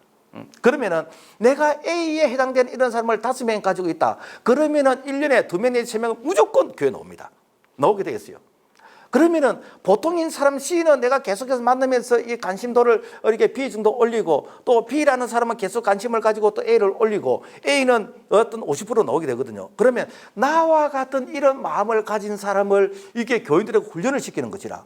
그러면 담임 목사님이 이런 마음을 가지고 전도한다. 그러면 개척교회를 할지라도 한 10명 모인다. 그러면 10명이 이런 마음을 가지고 같이 이렇게 공유하게 되지면은 자, 예를 들어서 한 사람이 5명의 그런 어떤 그 A에 해당되는 그런 오이코스가 있다. 라고 하면은 이것을 10명이 같이 공유를 하면은 어떻게 됩니까? 그러면 자기도 한 5명씩 하면 한 50명 될 거 아닙니까? 그러면 2분의 1을 가면 25명 아닙니까? 그러면 10명 모이는 교회가 1년에 25명은 그냥 100% 성장한다는 거예요. 처음에 우리 교회가 그렇게 했다니까요. 사실 가족 이게 아이들 3명 하고 이렇게 부부끼리 하고 어른 2명이었지만은 1년에 40명 이렇게 등록했거든요. 그 다음에 80명 등록이고 그 다음에 135명 등록. 그게 어떻게 가능한가? 그것을 담임 목사님이 가지고 있는 이 마인드를 이렇게 직장 안 가고 이 집에 있는 교인들을 불러내 가지고 같이 이 마인드를 공유하면서 같이 이 마음을 가지고 이렇게 전도하니까 이런 현상이 생기더라라는 것입니다. 자, 그런데 우리가 보통 이게 전도하다 보면요, 이 전도가 자꾸 어렵게. 목사님 나도 어려워. 응? 근데 전도는 쉬워야 됩니다. 그럼 어떻게 쉽게 할 수 있는가? 이것은 전도라는 말보다도 사실은 인도라는 그런 이미지를 생각합니다. 인도. 응? 인도는 뭡니까? 그냥 데리고 오는 거잖아요. 그죠? 데리고 오는데 우리의 고정관념은 꼭 교회를 데리고 와야 된다고 생각하거든요. 그런데 여러분요, 교회 처음 오는 거 이거 우리는 쉽지만은 세상 사람들은 정말 이게 힘듭니다. 그래서 이 교회를 데리고 오지 말고 이 교회 오기 전에 징검다리 중간 역할을 할 수 있는 우리 아파트에 이렇게 점심 먹으러 오세요. 우리 아파트 이렇게 차 마시러 오세요. 그다음에 우리 사무실에 놀러 오세요. 라고 하면서 이 제3의 장소로 데리고 올 수 있습니다. 그러면은 거기서 어떻게 하는가? 거기서 복음을 전하면 돼. 이걸 갖다가 뭐 조금 이제 그 어떤 선교 단체마다 표현이 다릅니다만은 뭐 오픈셀, 열린 모임, 뭐 하우스 사역, 순모임, 뭐 여러 가지 표현을 쓰는데 어쨌든 그보다도 이렇게 그 방법이 중요하니까. 그래서 교회 오기 전에 어떤 아파트라든지 사무실이라든지 제3의 어떤 장소라든지 거기에서 편안한 그런 분위기 가운데서 이 복음을 전하는데 한 5회 정도 전하면요, 제 경험에 의하면은 제1강의만 구원의 확신 딱 하면요 95% 90%였습니다.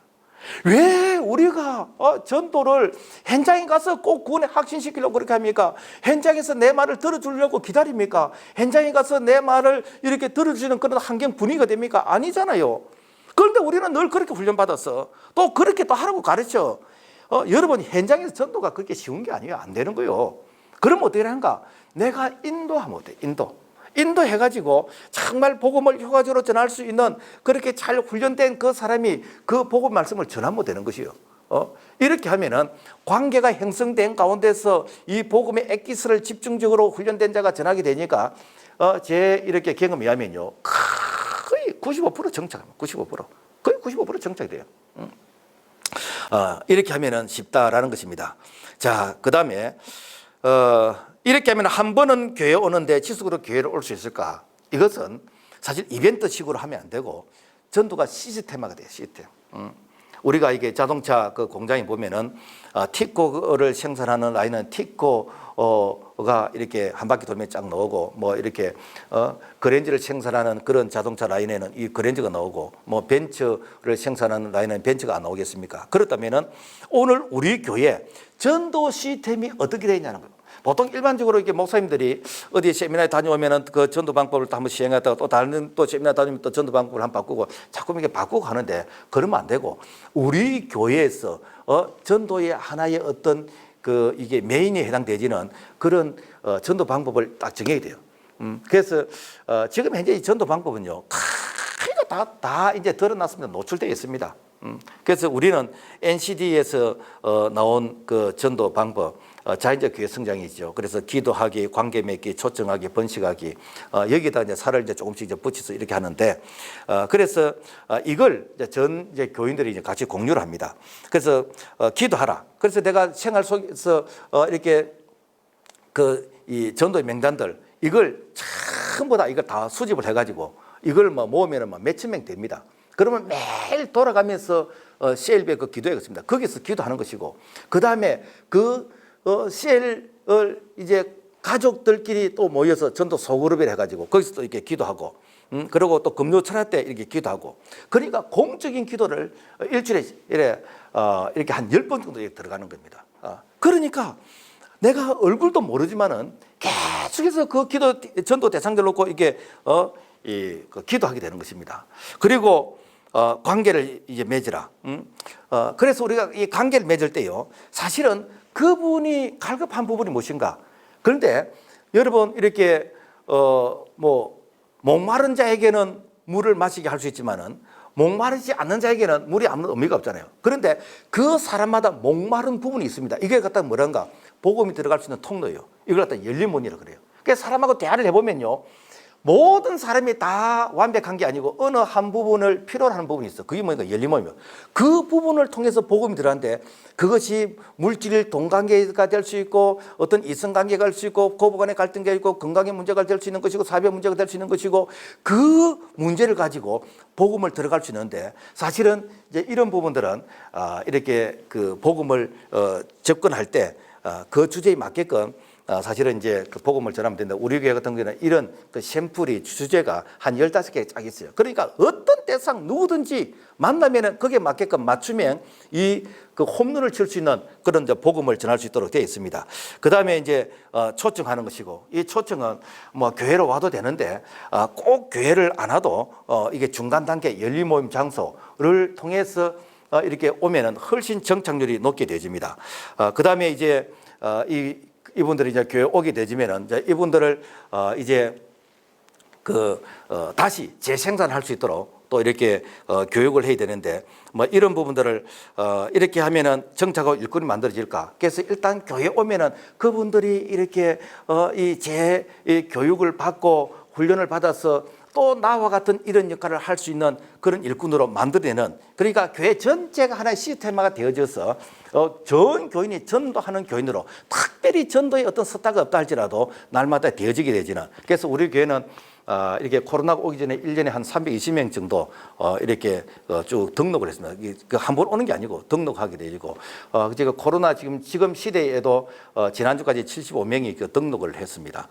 그리고 지금도 꾸준히 전달해 나가는데, 지금은 이제 코로나 시대다 보니까 서로 이제 대면하는 것이 조금 이렇게 불편합니다. 그래서 지금은 이제 카타콤 전달을 해가지고 이제 관계를 통해서 이제 개인적인 어떤 전화나 어떤 밥 묻는 것이나 이런 걸 통해서 이제 접근하는 이런 방법을 택하고 있는데, 저에게 시간을 25분을 줘서 너무 할 말은 많고 다음 기회가 되시면은 그 다음 부분을 나누도록 하겠습니다. 한번 기도하겠습니다.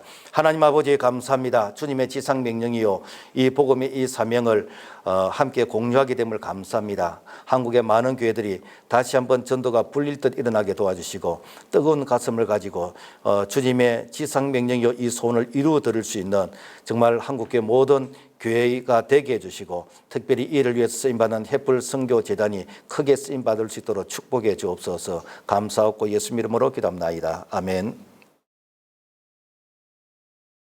세 번째 강사는 전 세계 광고로 복음을 전하시는 광고 전문가이십니다.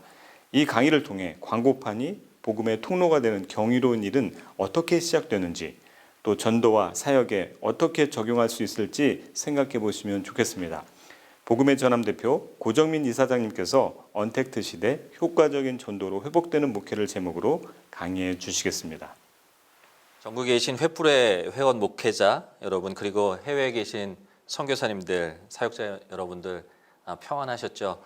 저는 복음의 전함이라는 단체를 섬기고 있고 일하고 있는 고정민이라고 합니다.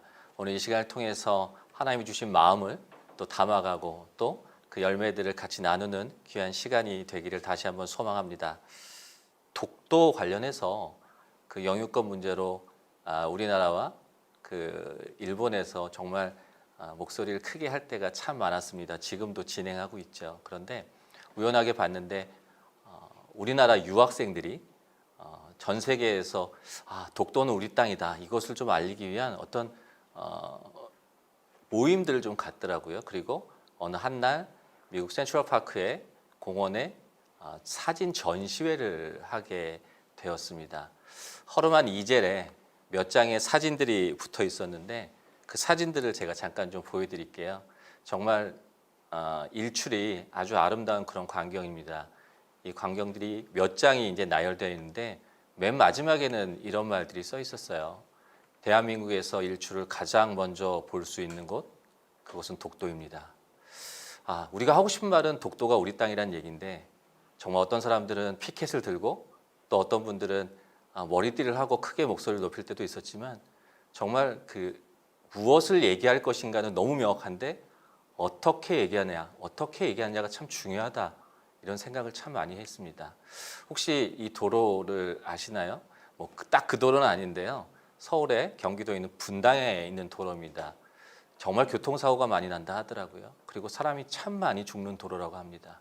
저기서 사망사고를 줄여야 되는데, 교통사고를 줄여야 되는 그 무엇을 얘기하는 것은 너무 명확한데 그것을 어떻게 얘기할까라는 고민들을 많이 했다 하더라고요. 그래서 사망자가 많다, 숫자로도 표현하고 그랬는데 정말 줄지 않았대요. 그런데 어느 날 이런 문구가 들어갔다 합니다. 속도를 줄이시면 아름다운 분당이 보입니다. 어떻게 얘기하느냐가 참 중요하다라는 생각을 다시 한번 하게 되었습니다. 우리는 너무 잘 알고 있습니다.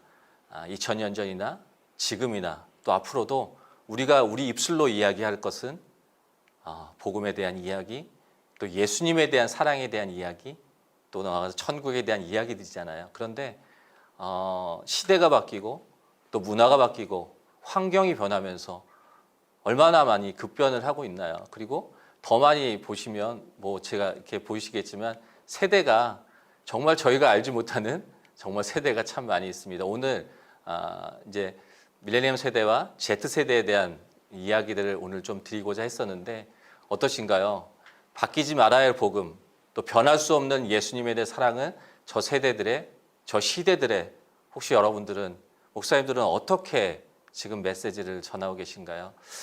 오늘 이 시간에는 밀레니엄이나 또 Z세대에 대한 이야기도 있겠지만 더 많은 세대에 대해서 또 시대에 대해서 우리가 어떻게 반응하면 좋을 것인가 조금 더 포괄적인 얘기를 드리는 게 또 그런 예들을 통해서 나누는 게 좋겠다 이런 마음을 좀 주셨습니다. 그래서 그런 부분으로 오늘 나누도록 하겠습니다. 저는 광고회사에 다녔어요. 그래서 IMF 때 이제 창업을 했는데 뭐 말이 창업이지 그냥 선배 사무실에 조그맣게 책상 하나 놓고 이제 창업을 했습니다. 그때 금리가 36% 정도 됐었거든요. 쉽지 않았죠. 그런데 차치하고 한 18년 동안 광고회사를 운영을 했습니다. 그래서 뭐 삼성이나 소니, 뭐 파나소닉 같은 브랜드들을 하면서 저는 이제 세상에서는 광고 전략가 또 내지는 마케팅 뭐 매니저 뭐 이런 이름으로 이제 일을 했던 것 같아요. 그런데 저희 회사에 그 생수를 배달하시는 분이 계셨어요. 근데 저 생수에다 저 앞에 보이시죠? 저기다 이렇게 말씀을 적어갖고 오는 거예요. 그래서 저희는 믿는 사람이니까 참 좋다라는 생각을 하는데 물어봅니다. 이렇게 하시면 불편해하시는 분 없습니까? 왜요? 발로 차기도 하고요. 계약을 깨버리기도 합니다. 근데 왜 이런 일 하십니까? 하나님께서 저한테 주신 귀한 달란트인데 그래서 전국으로 제가 이렇게 물을 배송하고 하는데 그냥 그걸 나만을 위해서 주신 달란트 같지는 않다 해서 저렇게 말씀을 적고 다닌다고. 굉장히 도전이 됐습니다. 저는 어떤 때는 한 브랜드를 살리기도 하고 심지어는 한 브랜드를 죽여버리기도 합니다.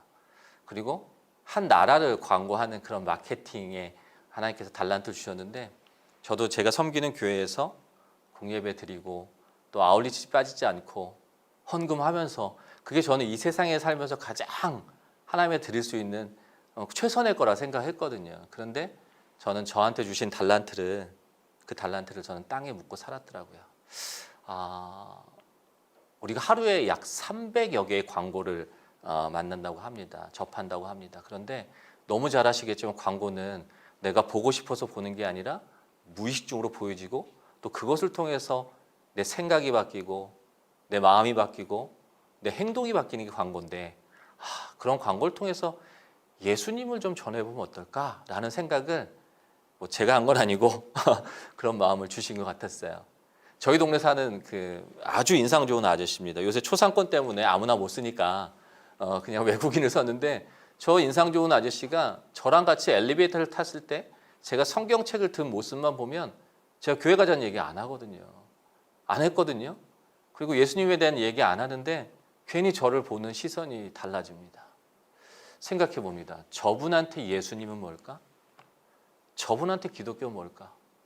저분이 정확하게 예수님을 알았다면 그렇지 않을 텐데 그냥 저 같은 사람들 때문에 나 같은 사람들 때문에 예수에 대해서 듣고 싶지도 않고 알고 싶어 하지도 않은 분들이 제 주변에는 너무 많았어요. 근데 저분들이요. 물론 너무 귀하시죠. 너무 담대하신데 그 지하철에서 막 머리띠를 매시고 막 피켓을 들고 막 십자가를 들고 지고 가시는 그런 많은 우리 크리스찬들이 계시잖아요. 근데 그 모습을 보고 그렇게 쉽게 마음이 열릴 수 있을까라는 생각을 해봅니다. 한번 생각해 보십시오. 목사님들, 선교사님들 한번 생각해 보십시오. 우리 친하신 분들 계시잖아요. 근데 언젠가 갑자기 친해지셨나요? 아니시죠. 같이 밥도 먹고 같이 차도 마시고 이야기도 나눠야 친해지지 않습니까? 저분이 예수님하고 친해질 수 있는 기회가 별로 없었던 것 같아요. 그래서 우리의 일상에 있는 그 광고를 통해서 예수님을 자주 만나게 해드리자. 그러면 그냥 그럴 것 같아요. 그래 나 국민학교 다닐 때 맞아 나 교회 갔었는데 그때 어떤 목사님이 나한테 이렇게 기도해 주셨는데 우리의 이 강팍한 마음들을 그런 광고를 통해서 좀 접점을 줄일 때 정말 우리가 복음을 만났을 때 그분들이 복음을 만났을 때 정말 귀한 마음들이 열리지 않을까라는 생각으로 이런 일들을 이제 진행해 보려고 준비를 하고 있었습니다. 6년 전에 그래서 복음의 전함이라는 이 비영리 사단법인을 하나님께서 허락해 주셔서 제일 먼저 했던 게 그 일간지 광고였는데요. 조선일보 광고였어요. 제가 이렇게 오늘 이게 2015년 1월 27일짜리 짝 광고입니다. 이렇게 보이시나요? 제가 아주 한 6년 된 신문이죠. 제가 버리지 않고 있는데 저는 신문이 조선일보에 나가게 됩니다. 어떤 내용이냐면 제가 한번 읽어드릴게요. 사랑한다면 눈을 감아보세요. 우리는 살면서 사랑한다는 말을 참 많이 듣고 많이 합니다. 어떤 사람을 생각하고 아낀다는 표현이 사랑이기 때문이죠. 그런데 알고 계세요? 사랑보다 더 깊고 깊은 표현이 바로 사랑하는 사람을 위한 기도라는 것을요. 정말 사랑하십니까? 정말 사랑하십니까? 그러면 조용히 눈을 감고 하나님께 기도해 보세요. 사랑한다는 한마디 말보다 더 많은 사랑이 돌아갈 겁니다. 하나님은 사랑이십니다. 저렇게 광고합니다. 저게 제 기억으로 3천만 원 정도 내고 했던 것 같아요. 많은 분들이 저는 잘했다 할 줄 알았더니 미쳤다 그러더라고요. 미쳤다. 저 광고 내서 뭘 얻을 수 있을 것 같습니까? 그런 말씀 많이 하시더라고요. 그래서 그 다음 주에 이왕 미친 김에 동아일보 하나 더 냅니다. 힘내라는 말 대신 눈을 감아보세요. 씩씩함이 하늘을 찌를 것 같았던 사랑하는 사람들의 지치고 힘든 모습을 봅니다. 무엇이 그리 힘드냐고, 무엇이 그리 무겁냐고 묻고 싶지만 그것조차 힘들어할까 망설입니다. 그래서 조용히 눈을 감고 하나님께 기도합니다. 누군가에게 용기를 주고 싶으세요? 그러면 하나님께 기도해 보세요. 세상에서 줄 수 없는 용기와 힘이 돌아갈 겁니다. 하나님은 사랑이십니다. 하나님에 대한 이야기들, 사랑에 대한 이야기들, 그리고 위로하시고 격려하시고 하는 이야기들을 조금은 우리의 익숙한 언어들로 얘기를 합니다. 저기 홍대 입구에 그 지하철역인데요. 저 밑에 저 광고판 아래 유난히 우리 애들, 정말 밀레니엄 세대 애들, Z세대 애들, X세대 애들이 유난히 저기서 많이 술 먹고 잔다 하더라고요. 얼마나 많이 힘들겠어요, 요새 살기가. 그런데 그 아이들이 정말 술 먹고 아침에 일어났을 때 한번 저거 읽을 수 있으면 언젠가 그 삶에서 하나님께서 터치하시지 않으실까? 언젠가는 그 삶에 하나님이 들어가시지 않을까라는 마음으로 저렇게 그냥 광고합니다.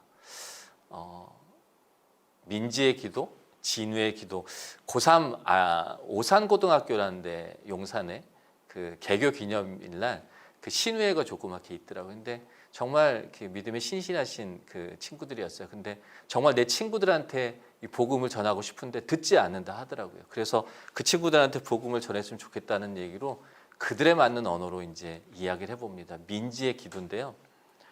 사랑해, 괜찮아, 고마워, 힘들지, 수고했다, 잘 될 거야.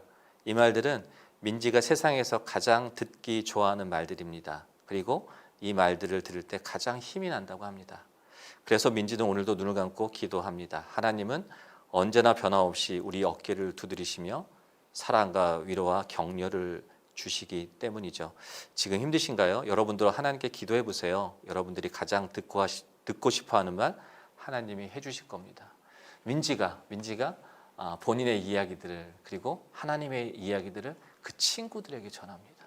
그리고 저 민지의 기도, 진우의 기도가 그 학교의 전체에 다 나눠지고 또 전해지게 됩니다.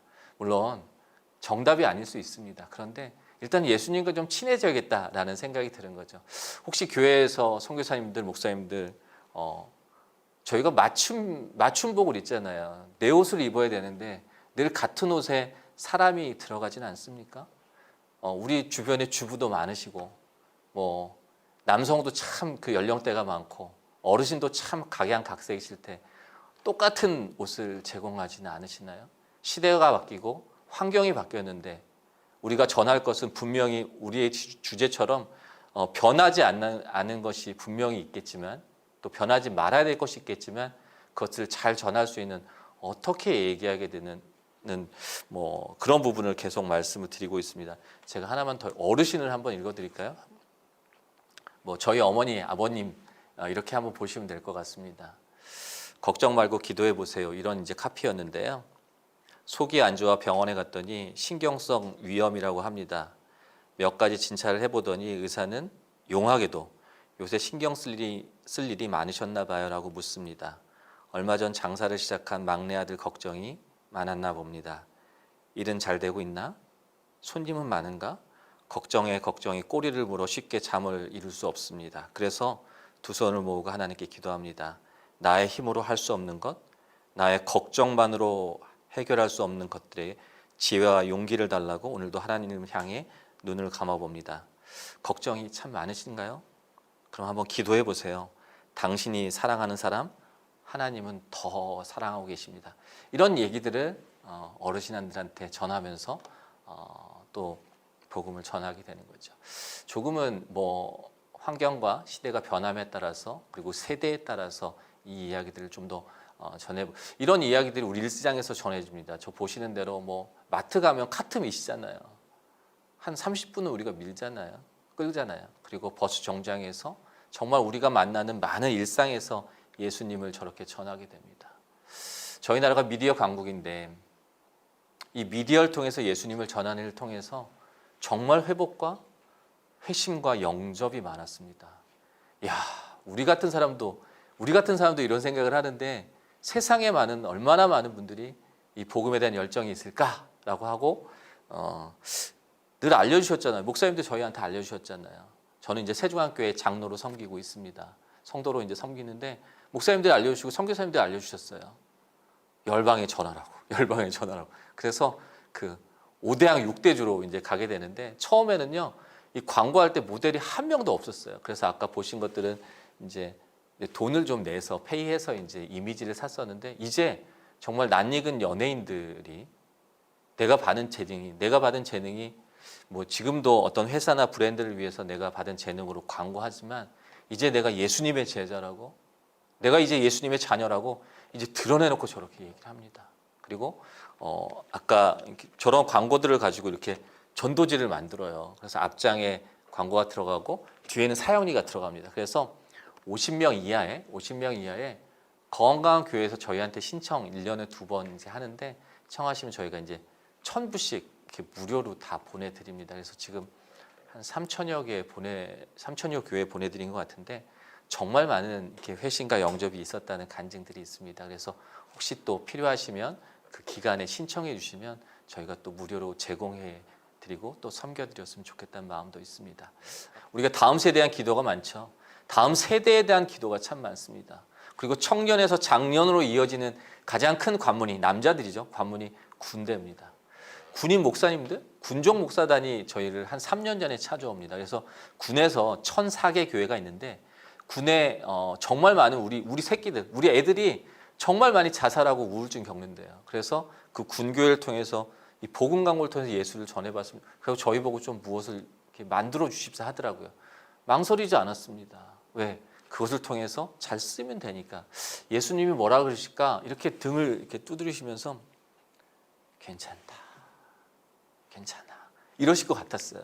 우리 애들한테, 우리 군인들한테. 그걸 영어로 하면 뭐 It's okay. 근데 나랑 있으면 괜찮다. With Jesus. 그래서 군으로 들어가는 문이 시간을 때우고 죽이는 문이 아니라 복음의 2겹줄, 3겹줄로 만약에 단단히 묶일 수만 있다면 우리가 다음 세대를 위한 기도 제목이 바뀔 수 있겠다. X세대를 위한 기도 제목이 바뀔 수 있고 Z세대에 대한 변화를 우리가 볼 수 있겠다라는 생각을 가지고 이 일들을 진행을 합니다. 이런 거였습니다. 괜찮아 흔들려도 무엇 때문에 흔들리고 있나요? 괜찮습니다. 우리 모두는 평생 흔들리며 살아갑니다. 다만 그분 앞에서 매일 수정할 뿐입니다. 우리를 제자리에 놓으시는 분, 우리는 그분을 예수님이라고 합니다. 이렇게 광고 카피를 만듭니다. 하나만 더 읽어드릴게요. 진짜 세게 넘어질 때가 있습니다. 세상에 부딪혀 마음이 깨질 때도 있죠. 너무 아픕니다. 조금만 참아보세요. 넘어지지 않고 어떻게 걷는 법을 배울 수 있겠습니까? 세상을 향해 걸어가는 내 손을 늘 잡아주시는 분, 우리는 그분을 예수님이라고 합니다. It's okay with Jesus. 이것을 이제 저렇게 심볼하고 로고를 이제 만들게 되죠. 그래서 아까 보신 대로 전 지역에서 전 세계에서 저 일들을 같이 진행을 하고 있습니다. 12편의 광고를 저렇게 군에 만들어 드렸는데 정말 자살하고 우울증 겪는 아이들이 너무 줄었다 하고 국방부 장관이 저희한테 상을 주더라고요.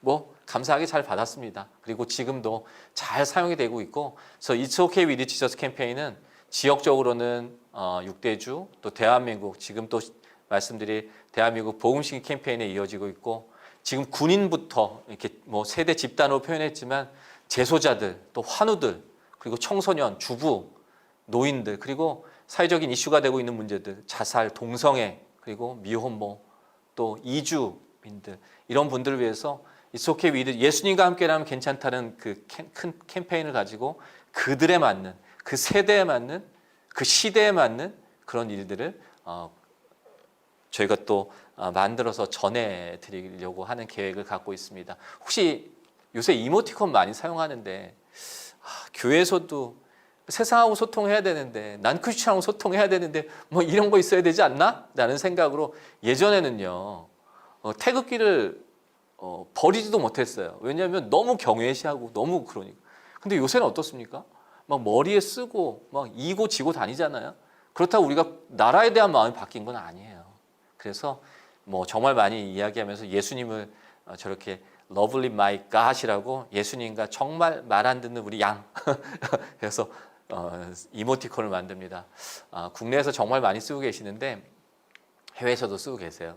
근데 그 이모티콘 그 회사에서 이렇게 플랫폼에서 할렐루야 이런 거 못 쓴대요. 그래서 저 힐, 딜, 링, 융이 할렐루야입니다. 할렐루야. 저게 무슨 의미가 있을까라고 했는데 저게 10만 개 넘게 팔립니다. 그러면서 정말 그냥 넌 크리스천한테 그냥 막 전달해 주는 거예요. 내가 15시간 갖고 있는 핸드폰 안에 예수님 들어가 계시잖아요. 언제 나올지 모르지. 그런 마음으로 정말 내가 그 사람을 생각하고 정말 내가 품고 생각한다는 마음으로 하나씩 한번 전해 보십시오. 그리고 성도들한테 한번 알려주십시오. 이게 쉽게 전도할 수 있는 뭐 그런 방법들이 아닌가 생각을 해봅니다. 요새 뭐 SNS 너무 많이 쓰시죠. 너무 많이 쓰시죠. 안 쓰시는 분이 없습니다. 우리나라 5천만이 카톡을 안 쓰는 사람이 없지 않습니까? 그러면 그 매체를 통해서 이 변화된 환경을 통해서 저희가 복음을 전해야 되잖아요. 변화된 세대에서. 그래서 어떻게 할까? 뭐 저희는 알지 못하지만 그래서 심플이라고요. 마음심에 플러스 하나님의 마음을 담답니다. 그래서 혹시 저 카톡에 이 동그라미에 들어간 걸 푸사라고 프로필 사진이라고 하잖아요.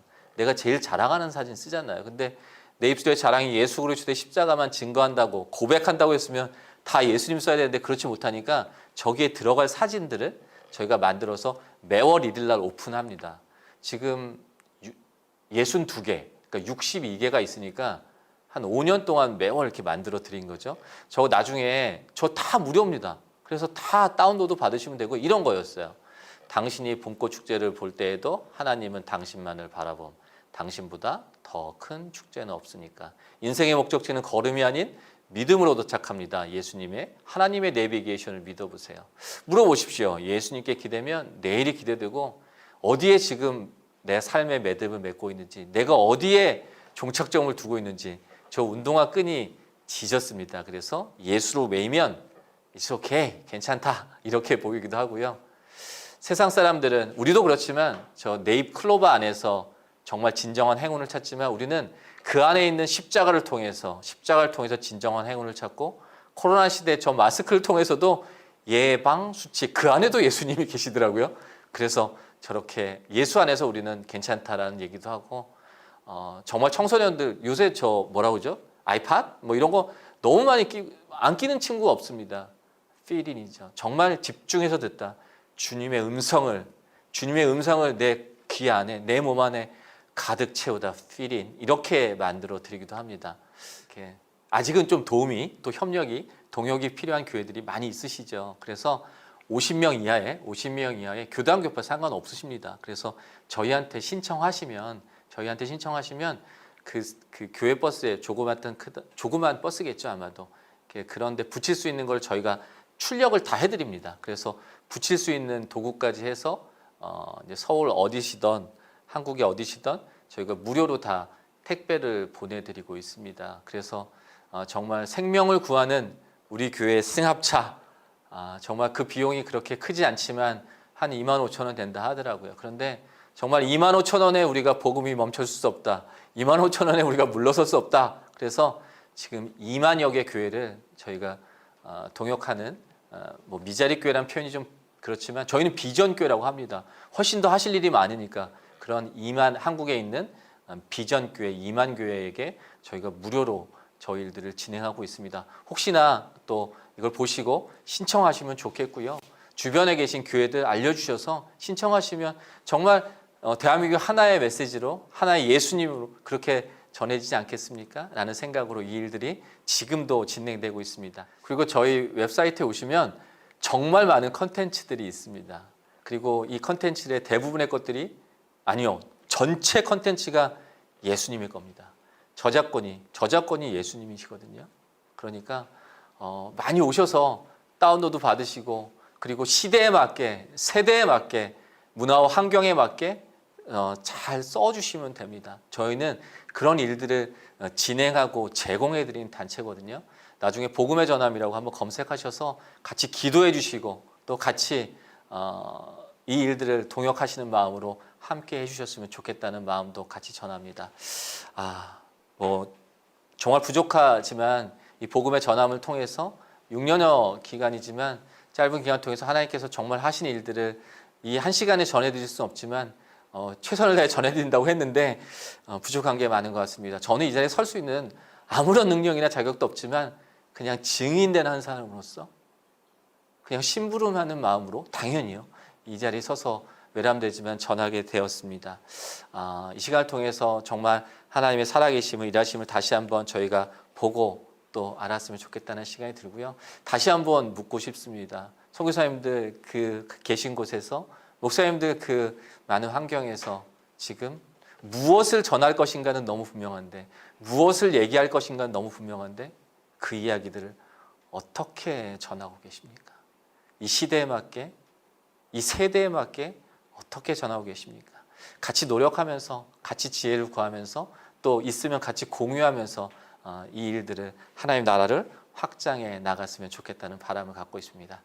감사합니다. 마지막 잠시 기도하고 마치도록 하겠습니다. 하나님 아버지 오늘도 이 귀한 시간을 허락해 주심을 감사드립니다. 우리의 숨쉬고 삶과 죽음이 오직 주님의 은혜이고 주님의 손에 달려 있는데 늘 저희 마음대로 생각하고 저희 계획대로 움직일 때가 너무도 많았음을 다시 한번 회개하고 나갑니다. 복음은 멈춰질 수 없고 언택트 시대가 아니라 그 이상의 어려움이 오더라도 주어지더라도 저희 절대로 복음을 전하는 것을 멈추지 않겠습니다. 늘 기도하고 주시는 지혜로 이 시대를 다시 한번 도전해 나가면서 이끌어 가도록 하겠습니다. 늘 동행하심을 감사드리며 이 시간을 함께 하시는 많은 선교사님들, 목사님들, 주님의 귀한 자녀들, 귀한 일꾼들 늘 지켜주시고 또 이 귀한 시간 허락해 주시면 감사드리며 우리의 왕 대신, 우리의 삶 대신, 생명 대신 예수님의 이름으로 감사함으로 기도드렸습니다. 아멘.